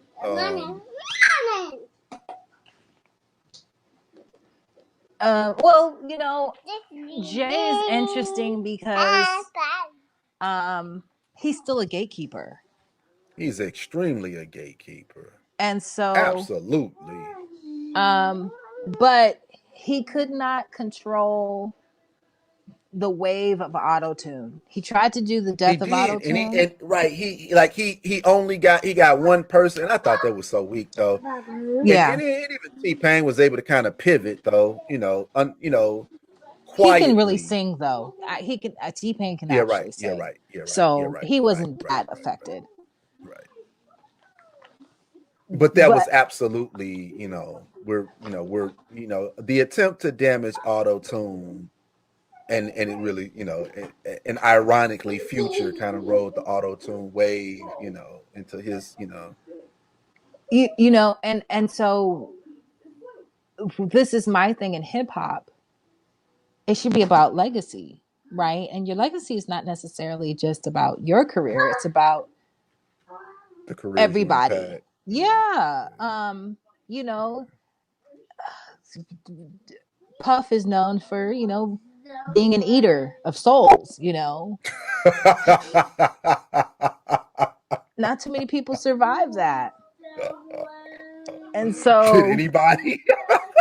everybody, man. And so even like a Faith Evans should be way up Mm, there as in superstardom. Do you know what I mean? Um, Mary J should be higher. man, Mary J had so many hits, just so many hits, and She was the sound of the '90s as far as that particular space is concerned.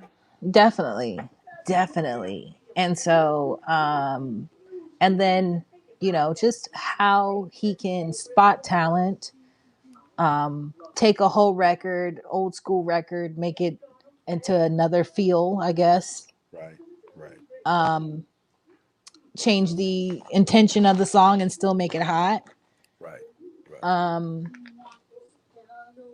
but I'm seeing that these artists are all distraught still to this very day. And I'm like, oh wow, there's some of these artists I'm looking at, there's no way some of these artists should be broke. Even like cats like Jadakiss are still, Definitely. the whole camp, all of them are still, Definitely. they still upset with Puff. Still, Well, Puff. Mace was definitely upset. He said at first he was going to get his bread up to see if he was upset because, he wasn't successful. But then he finally came to him with an offer to buy the rights to his music back. And Puff said, no, the white man's going to pay me this amount. So, no, if I sell it to him. And, to me, anything over 1 million for the rights to your own music, I think that's a decent whatever Yeah, right, commercial right. appeal you think it is. That's their music still. You ate off of that for over Yeah, 20 right, years. right, right. Then you're saying, oh, not only am I going to still eat off of it, somebody else is offering me more. You come up with that money, Yeah, then I'll I'm gonna give it be back. spiteful. Yeah, and I think that, yeah, yeah. And At some point, I get the idea that it's business, but I feel like even business should have some sort of code of ethics, especially, yeah, this your man. This was supposed to be your man. yeah. It should, there's got to be some kind of honor left. But no, it's all about self, and that's what this industry is about. And A lot of power. hopefully A lot Megan of power. sees that too. um you know what really bothers me about seeing Kylie in that video was knowing that Megan got shot at her party. Okay. Okay. That she couldn't be protected. And we haven't really heard Kylie make a public statement. Or really anybody for real. Like that's been a real quiet, for everybody that was involved. Yeah. And you got to imagine there's a lot of it's some people that ain't who name ain't came up. I mean, these are everybody didn't get to everybody can't that ain't like no private I mean that ain't like no public club, you know what I'm saying, that was like Yeah. a private affair. Definitely. And I so mean, that story was sat on for a couple of days too. yeah, And we didn't even know she was shot until like she said she was right, shot. right, right. So get that off your head, baby.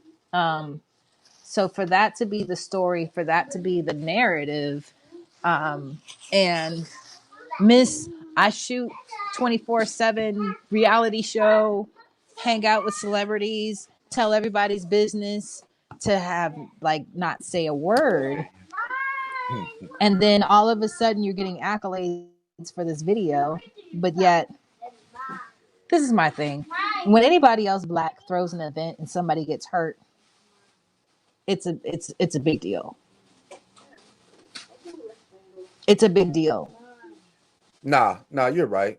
You're absolutely And right. and so Yeah. and ultimately you're responsible. You're responsible for the party goers until they go home.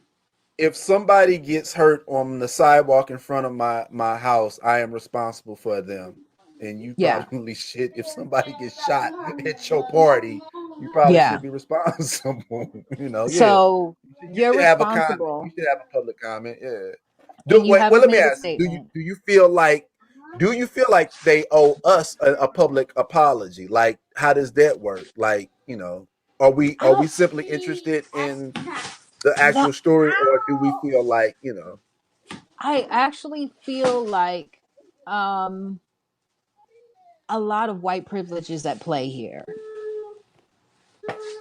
okay, And okay, so, you know, this is nothing new. Black people being at white people events getting hurt and nobody's accountable for anything. right, This is, right, right. I don't even want to say anything more than that, but yeah, No, I so agree. I agree. um but have it be a black person, have anybody have an incident at their event and they're the ones responsible. And so um I just I felt a way about seeing her in that video I think a after. lot of people did. I was even like surprised. It was completely left field and unexpected, and I'm not quite sure she added anything. And I think a lot of people would have wanted to see somebody else. Um, a lot my immediate response was, wow, they couldn't get Beyonce, and I'm not quite sure. Like, I'm not quite sure they don't plan on doing a remix with Beyonce. I'm sure Beyonce want a piece of that. It's just Stop. so hot. No. But I too thought that, like, you kind of don't belong. Like, this is kind of a particular kind of space. But they did. Uh, She's the. I was surprised too. I was surprised too. yeah. I mean, and the timing of it and the access to the children. There's a trend with the song as well that's pretty out there, for little kids to be doing on TikTok to that song. So I Haven't think, seen it. I'm yeah. sure though. I can imagine. I've seen it. Okay. I All can right. only I imagine. won't say it. I won't say it, but it's mainly children doing it, not grown folks. So that okay, so let me tell you the real deal. I have no, we're not going to say that. Somebody I know that's very close to me in relation. Um she has a social media account and she's never gone viral before. And she went viral doing a challenge to that song and it left a terrible taste in my mouth. So when it hit close to home, I was like, nah, I got to talk about this. This needs to be addressed. And so I don't think I came at Cardi B and Megan too hard. I think artistically I came a little bit harsh, a little bit, because I said it lacked a whole lot of song structure. That's what makes hip hop great. Artistically, I did go hard, but like message wise, I don't think I came at them personally. I never said they're hoes. You know what I'm saying? They call Right. themselves that, but I didn't call them that. And I realized there's a lot more at play than the artists themselves. I think, yeah, because I think I like I'm still waiting for more introspection from Meg, but I mean Cardi B has said a whole lot. Cardi B has kind of opened up her entire life, in her music and elsewise. But I mean, yeah, I just I felt heated because like, yo, she went viral. Almost she went pretty viral for what her page does. right, And she's a little girl, like a minor. right. And this is encouraging that because none of their other videos that are like cutesy, funny, innocent. My problem is who are we blaming? Who are we holding I to don't want to blame? blame. I'm not trying to blame anyone. I'm saying it had to be addressed for me. It had to be addressed because But why not TikTok? Like, why not YouTube? Like, isn't this I who said we're more? YouTube. I said, why is this available on YouTube? But I mean, like, why? Like, I mean, YouTube in the context, like, I'm more concerned that YouTube doesn't have parental Controls. controls or Yeah. whatever than Yeah. I am the people actually making the stuff. You know what I'm saying? Like, I'm not really, I think they should be. I think artists should be free to make what they making, but in the context of that, I mean, it ain't the first time TikTok then gave points out for minors doing. I know, but it was I mean, like, it's kind of. I mean, come on, man. It's kind of like what TikTok is known for. Like, I mean, that's I've gotten in trouble for pointing it out before. really? Uh, yeah, there was some sound that was going viral amongst little young black girls about the sound was about somebody saying something about they were supposed to be watching a slave portrayal in class, but they wanted to have sex with the slave master that was being portrayed in the movie or some shit like that. And I posted that on my Twitter, and I had this large commentary. I was really, I didn't like it. Yeah. I didn't like it. I Yeah. wanted to, I wanted to hit for the gut, and somebody was like, I think somebody just felt the way about it. You know what I'm saying? They said that, do I think that it's appropriate that I out this person, this little girl, and so I thought about it. You know what I'm saying? And It's out there though. that's how I felt about it. I like they put themselves out there. I'm addressing it, but they felt like I wasn't supposed to. And I think there is also a class dynamic. I think there are people who feel like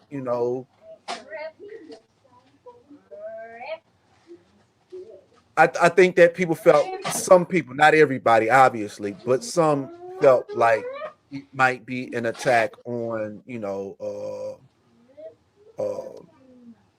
sisters who carry themselves a particular kind of way. And I didn't really look at it like that. You know what I'm saying? Like I Yeah. just looked at it, I didn't look at it that way. Um, but I did I do feel like there is this kind of, it's difficult because people want to protect the youth. And I'm kind of cool with it. You know what I'm saying? Like I got it. You know what I'm saying? I did think, I still do. I still think the little girl was wrong, and I Yeah. think she should have been Right. But at the same, but I get it.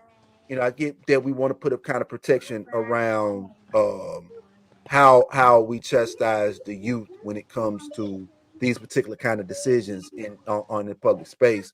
But I do feel like You know, it's a particular thing of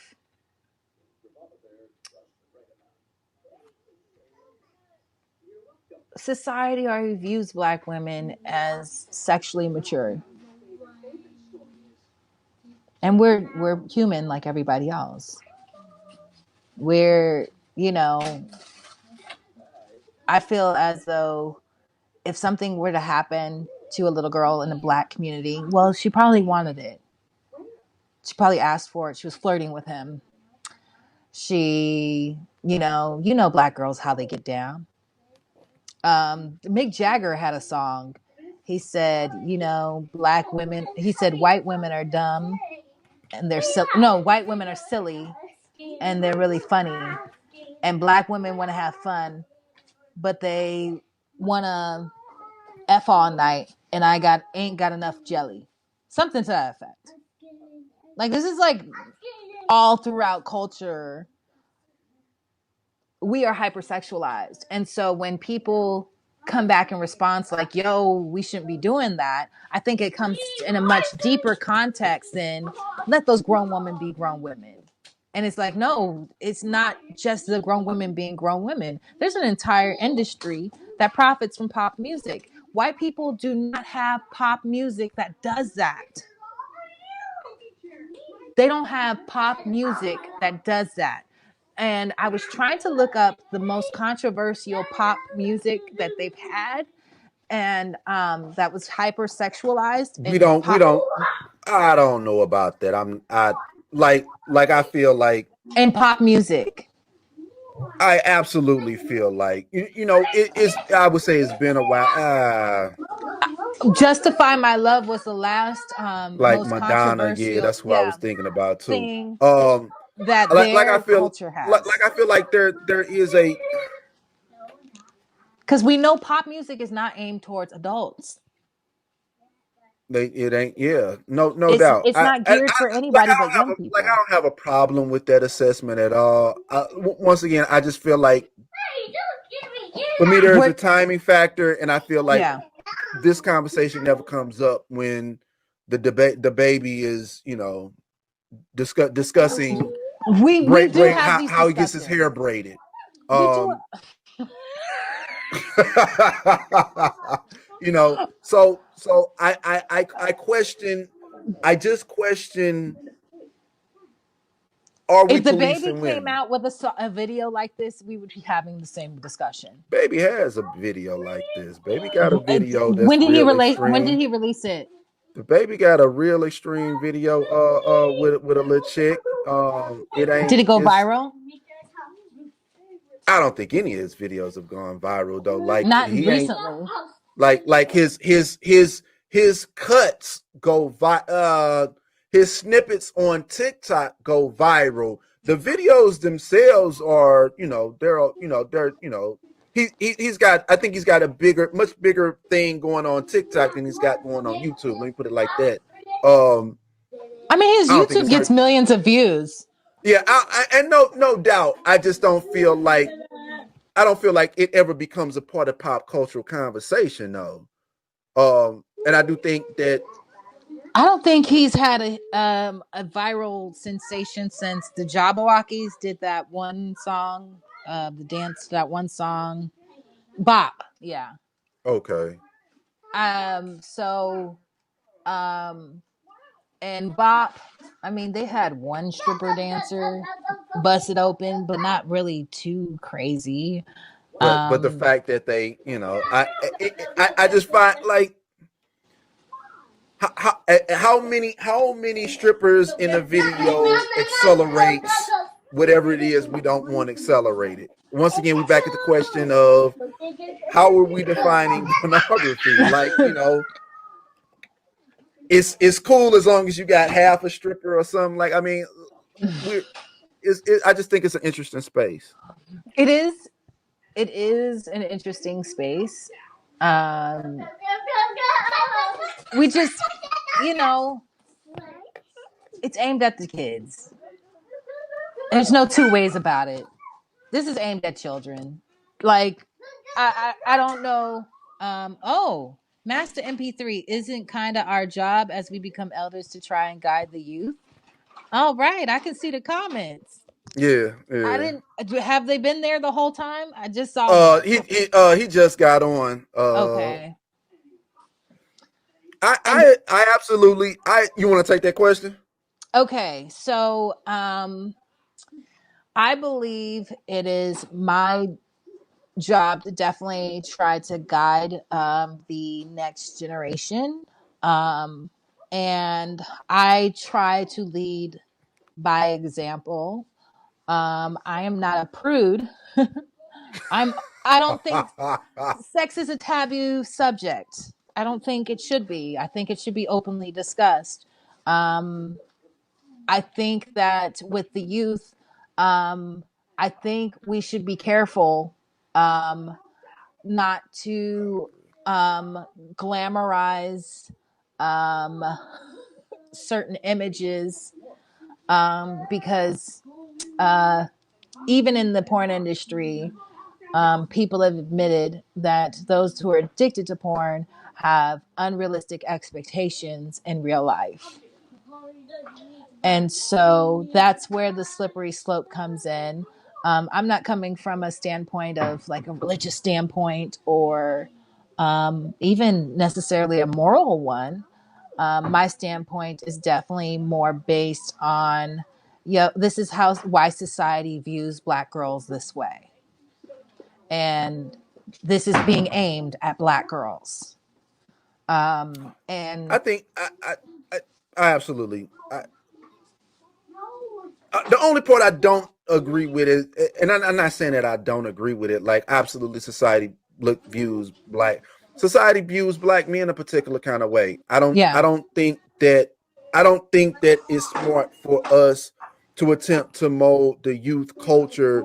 Like, I don't think that black males should try to shun um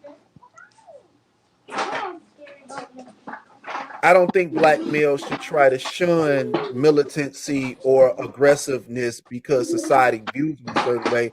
I think they yeah, need to just be. I think they have to be mindful that society does, and they have to be prepared for that. But if aggressiveness is something that's necessary in a society, I think you probably want to embrace it. And I do think that in this particular society, aggressiveness, especially for black males, is kind of necessary. I think definitely, it's. I actually think it's definitely. the missing element. Um, And mhm. I don't if there are certain dances in our culture that have been around longer than I have, Definitely. and I think it would be there are certain ideas and certain even just just the whole feel. There's a feeling about black culture and even black women really Yeah. that I feel like even if this society wants to kind of malign that essence, I don't Mhm. think you should throw that essence away. They're trying to strip it from you because they know that it has some power. You Definitely. know, they want the braids, they want the afro, they want the lips, they want Yeah. the style, they want all of it. They want the attitude. They want to Hmm. package it up, and they want Kylie Jenner to be able to sell it because now they can get a Definitely. piece of it. They That's do right. want it. And I do think that black women should be able to own it and express it. Hmm. Um, not even for black men. Like I like it better when black men not around. It's All right. just just my thinking on it. Should it is it hazardous material? Should it be regulated? Should it be certain things had a space and it should it we definitely should be not because society deems it bad, but Yeah. because it ain't for children. Period. Definitely. Certain things ain't for Definitely. children. You a child. This ain't for you. You know, when it's your time, we got you. Yeah. But not because society says, oh, you shouldn't. You know, I think that's where I have a problem with it. I think that's what I said. I'm not you know, sex is taboo. That's not Right. what it is for me. It is more of, I think if we tell pop culture this is not what you're going to market to our children, that they will cut this out. Um, and I think that if we take control more of the images that are presented to our children, um, from the outlooking in society, especially white dominated society, we always try to put labels or steer culture of minorities. Oh, definitely. Um, I think what it is if we present, if we tell pop culture we're not, no, you're not doing this to our children, then I think pop culture will have to respond accordingly, because we've been having to deal with pop culture for a very long time in the Black community, putting out Right. messages that aren't necessarily conducive for a So thriving it's not community. healthy. A lot of this shit not healthy, man. I'm not gonna lie. I just think that what they doing, I don't have that particular problem with. It's a ton Yeah, of shit I got a problem with, and I'm not definitely. like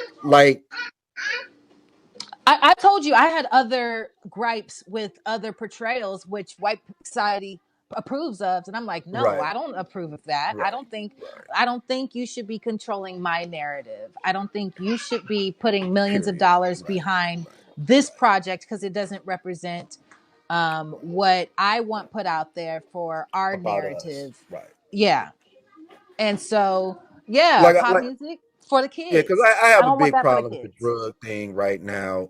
Yeah, Like I think it's getting out of hand. definitely. And I think we need to kind of get a like I get the streets gonna be the streets, and I'm not even quite sure about that, man. Like I feel like a lot of the impetus these days is kind of that you got a soundtrack. You got a soundtrack to Hmm. dumb activity. Um, Definitely. and I feel like there does kind of need to be a cessation to senseless gun talk and the whole, Definitely. there's an element of the drug conversation that I feel like, all right, dog, we get it. You sold some dope. Okay, who from the '90s didn't, and pretty much who from a particular environment hasn't, at least an understanding of what's going on. Right. I just feel like it's gotten out of control, and I just felt like there's so many other things that I have problem. There's so many other criticisms I have about hip hop. Definitely. This ain't on my list. This is, I think this is all right. No, I don't want everybody kid listening to it. No, I don't want everybody kid watching it. I get that. I don't even want every adult watching, to be honest. Um, I agree with that but it's a too. whole lot of other messages that's out there in the That's wild that I'll be pretty like, bad. Yeah. man, Yeah. look here. And, you know, I've said this before. I think most hip hop is trash. And so like I have a particular taste, Right, and right, so right. like, I don't just come down hard on the women. I definitely say something about the men. And so like on my life's journey, I came to a point where hip hop was so inundated with terrible imagery and disrespect to women that I wanted to boycott hip hop, you know, in my early 20s. And so until I found some other underground rappers that were coming out with new projects, that I was like, Right. oh, okay, this is what I'm This going is to listen interesting. to. But but I didn't realize I was so heavily dependent on the mainstream for a lot of the things, like they capitalized on Right, Afrocentricity. right. I didn't realize that they capitalized so much on it. And most of those Afrocentric artists had such crappy deals. I don't Nah. know. Uh, Right. Right. and you know, like even somebody as big as a Tribe Called Quest. I mean, man, that was when people were really getting ripped off. And so I didn't realize, oh, wow, I wasn't really listening to hip hop from a standpoint of, you know, this is what vibrates with me. I was being sold hip hop. Right. And so hip hop became I found another type of love for hip hop when I had to look for it, when I had to seek it, when I had to find what it was that vibrated with me and not what was sold Being to me. forced to. Right. Right. Yeah. And so I was like, oh, wow. And so when I see it now, I'm like, oh, this is being sold to these children. I don't see it as like, oh, it's just women expressing themselves, having fun. Like I was like, I get pop music. I get it. Like I get the industry. I get that everything is a marketing scheme. I get that things are being sold, things are being exchanged. To deal with the Jenner Kardashian clan, things are being exchanged. Absolutely. Demographic I can dig that. information is being exchanged for sure. All types of things. They don't even like the Kardashian Jenners. They don't just go for money. They go for clout. They go for information. You know, and so that's why.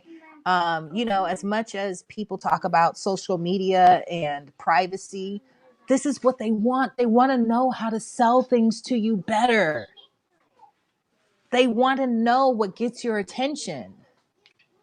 And this is what they're doing. That's what I was emphasizing. It's not necessarily about just Cardi and Megan and they've got to be respectable. And I don't think I said any of that. I think I said it was artistically trash first. And then I said, this is targeted toward our children. That's what I said next. And so I don't I think, feel. yeah. Go ahead. So, you know, it's not an attack on their character or who they are or even, you know, them as artists. Well, it was, but you It's know, absolutely a take on them as already. but you know, that's my right? I can go through a gallery and look at a painting and say I don't get it. I can dig that. I like that. Yeah, and I think that's where I be with it. I like I can feel free to like something that seems, avant-garde or whatever, but Yeah. also understand that the reason why they have the lighting on it and why it's positioned where it's positioned is to capture my attention in a particular kind of way and to draw me in. You know what I'm saying? Yeah. It's done. I absolutely agree. All of this is done with a design. It's got a plan. They've tested it. It's been lab approved. They've had testing groups and all Definitely. kind of stuff. You know what I'm saying? And I absolutely agree with that. Absolutely agree with that. Yeah, that without a shadow of a doubt. I just feel like and everybody else's stuff too. Definitely. Definitely. I told you, I think it's all I don't know how to emphasize that. It's not just theirs. I think there's a whole lot of mainstream stuff that I think like Even the good stuff, I think some even of that is trash too. Yeah. yeah, yeah. I question the dinosaur thing. I question, anything with Disney's name on it. Mhm. Yeah, and you know, I have to keep in mind that like I got to come more from a place of love and not a place of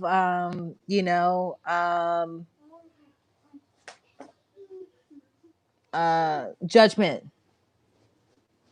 So, at a place of love, you know, ladies, do your thing. If that's what you feel you need to be empowered, then, you know, do your thing. Just, you know, find another way to market it, please. Or yeah, and I think like I do agree. Like the question of regulation has to be brought back to the table, especially in the internet era where everything is just a little too accessible. I absolutely agree with that. You know what I'm saying? It's I mean, they could have put it on fans only, subscription only, and made bank. I mean It would shit have they been could have. that exclusive to I, where I do I do wonder why it wasn't put behind some sort of a wall. I mean, it gets 60 million views in 12 hours. Did they do 60 million in 12 hours? Dog, I'm not lying. I was They like, killed it. yo, But yeah, that's what's up though. But yeah, they out. Yeah. I'm cool with the conversation of regulation. Like I'm cool with yeah, the conversation. Adult things need to be adult things, and this is an adult thing. And I think I'm cool with that. I think that okay. this is an adult thing. It needs to be in a particular kind of space. This shouldn't be, I wouldn't yeah, certain things on the internet should be where on particular websites, and that's where I expect them to be, and nowhere else. And YouTube should know that. And TikTok too. Yeah, yeah. You know So it'll get what? It, better, I'm sure. That they've got enough backlash from our community. They're gonna stop playing these games. Like I said, they're gonna stop it. The Harriet flopped. I hope Fred Hampton flops I do too. too. Jesus Christ. You're Jesus gonna Christ. I stop hope it doing this. flops. Yeah. Yeah, Is and that the you final know thought? that's it. We gonna make sure we're gonna have an outcry when we need to. And we're gonna try to protect our children. We can't protect them from everything, but we can definitely not open the floodgates. I agree. I would ask one more thing before we wrap this up. Like the closing comment or the closing question. Mm-hmm. Do you feel like people like you and I actually have power to kind of send these messages out, or are these things just flopping? I really believe. Um, I don't think it's just us necessarily having power. I think like-minded people are saying the same things that we're That saying. we're saying, yeah, the And silent so, majority. yeah. And so a lot of them, like that Harriet movie, got a lot of promotion. It did, man. They I saw a sold, lot of man. They commercials sold it, man. and it flopped because a major, I just love rubbing it in their faces. I'm It glad it flopped. because it flopped because there were some key YouTubers who said, "Yo, they got a white savior complex in this movie." You know, Right, right, the master saved Harriet, essentially, which never right, happened, right, right, and there right. was never a bounty hunter coming for her. The black beast, the black buck. Right. The so, evil black man. so when people put that out there was literally newspaper articles about this, and the movie was barely released, and we That's and a right. lot of us saw it, and we're like, I'm gonna watch this bootleg if I do watch it. Right. Let me get this torrent. Right. Right. I didn't even watch it. I I didn't. I did. didn't talk about it either, but I didn't even watch it. I think somebody I knew had it on pay-per-view, and I watched it like on their pay-per-view, and I was like, oh, Right. so the newspaper article was lying. This is what actually happened. This is they were trying to cover. There's like, no, this doesn't happen. Yeah, that's exactly what That's happened. What exactly what happened. what other people said was saw at the premiere, and that's a cool thing. I think we should do that more often. As we should have like social media gatekeepers, so we can like you don't got to watch it. Let me watch it first, I think the criticism should be I would like to see more polished criticism. Um, but absolutely, absolutely, Yeah. absolutely. If people can get their hands on the movie without without too much trouble before, what I'm saying, then yeah, absolutely. Because, the people that work at the mainstream outlets are also paid to say what they're saying. What they're Yeah. saying, you pretty much guarantee anything from a major outlet if they can pay the writer a livable salary. Then that writer is being paid to write what they want to write. It's a bias attached to it. Right. And I think that only the underground is still free. You know what I'm saying, to speak our minds the way we want to speak it. Yeah, and the underground's the Hi. only. You say hi. He wants to say hi. No. Okay. She's. My son says the same thing. I get it. I get it. No, she's mad at mommy. She's like, "Mommy, you're supposed to put me to sleep." Yeah. Hi too. She wants to say hi too. Hey. Hey. How you doing? All right. He said, "Hey, how you doing?" Oh, now you're being Hey. nice. But yes, and so it would be nice for us to have underground people who would be like, this gets the thumbs up, this is a go, this is not. No, I think And that's a brilliant so idea. I kind of wish that I would have known about Black Panther before it came out, that it was going to be, pro black versus we are the world. Oh, we're about to be cool with these CIA agents. Yes. That's what I meant.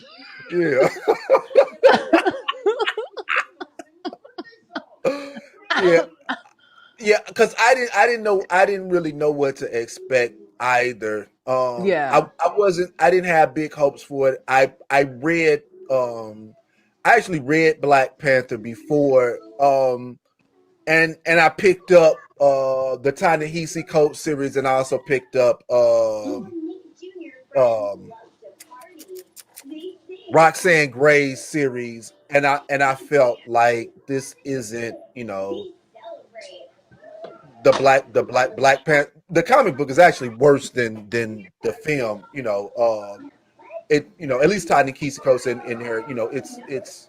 It's the portrayal of a king squashing an uprising, and I Mm. felt like this ain't black. This ain't us. This isn't our story. This is somebody else's story. Yeah.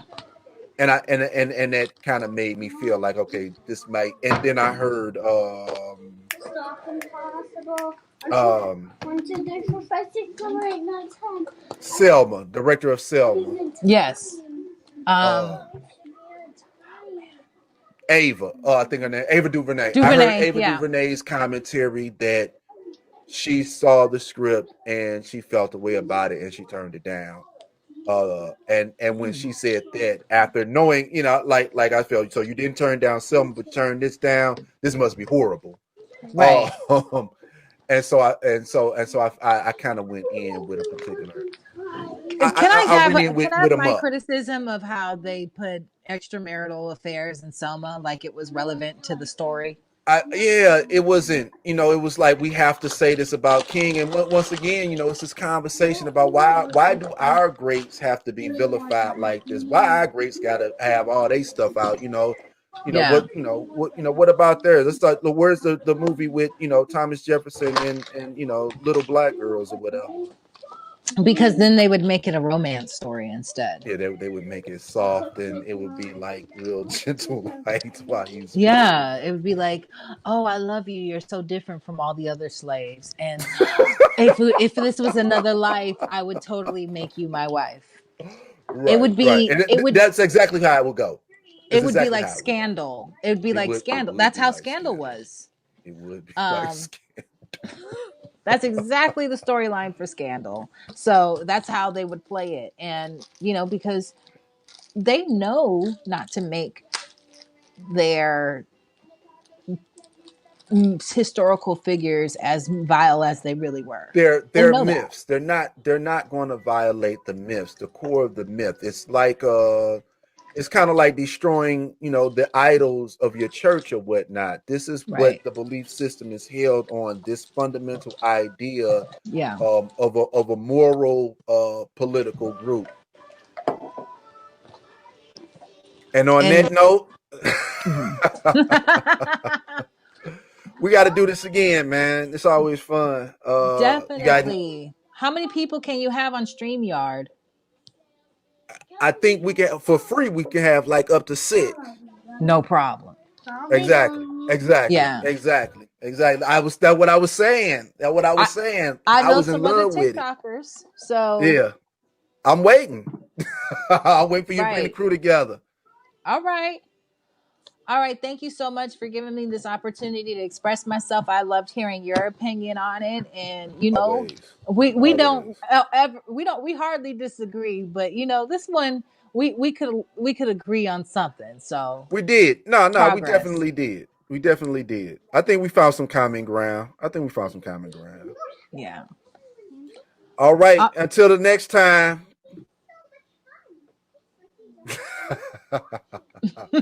Peace. Peace.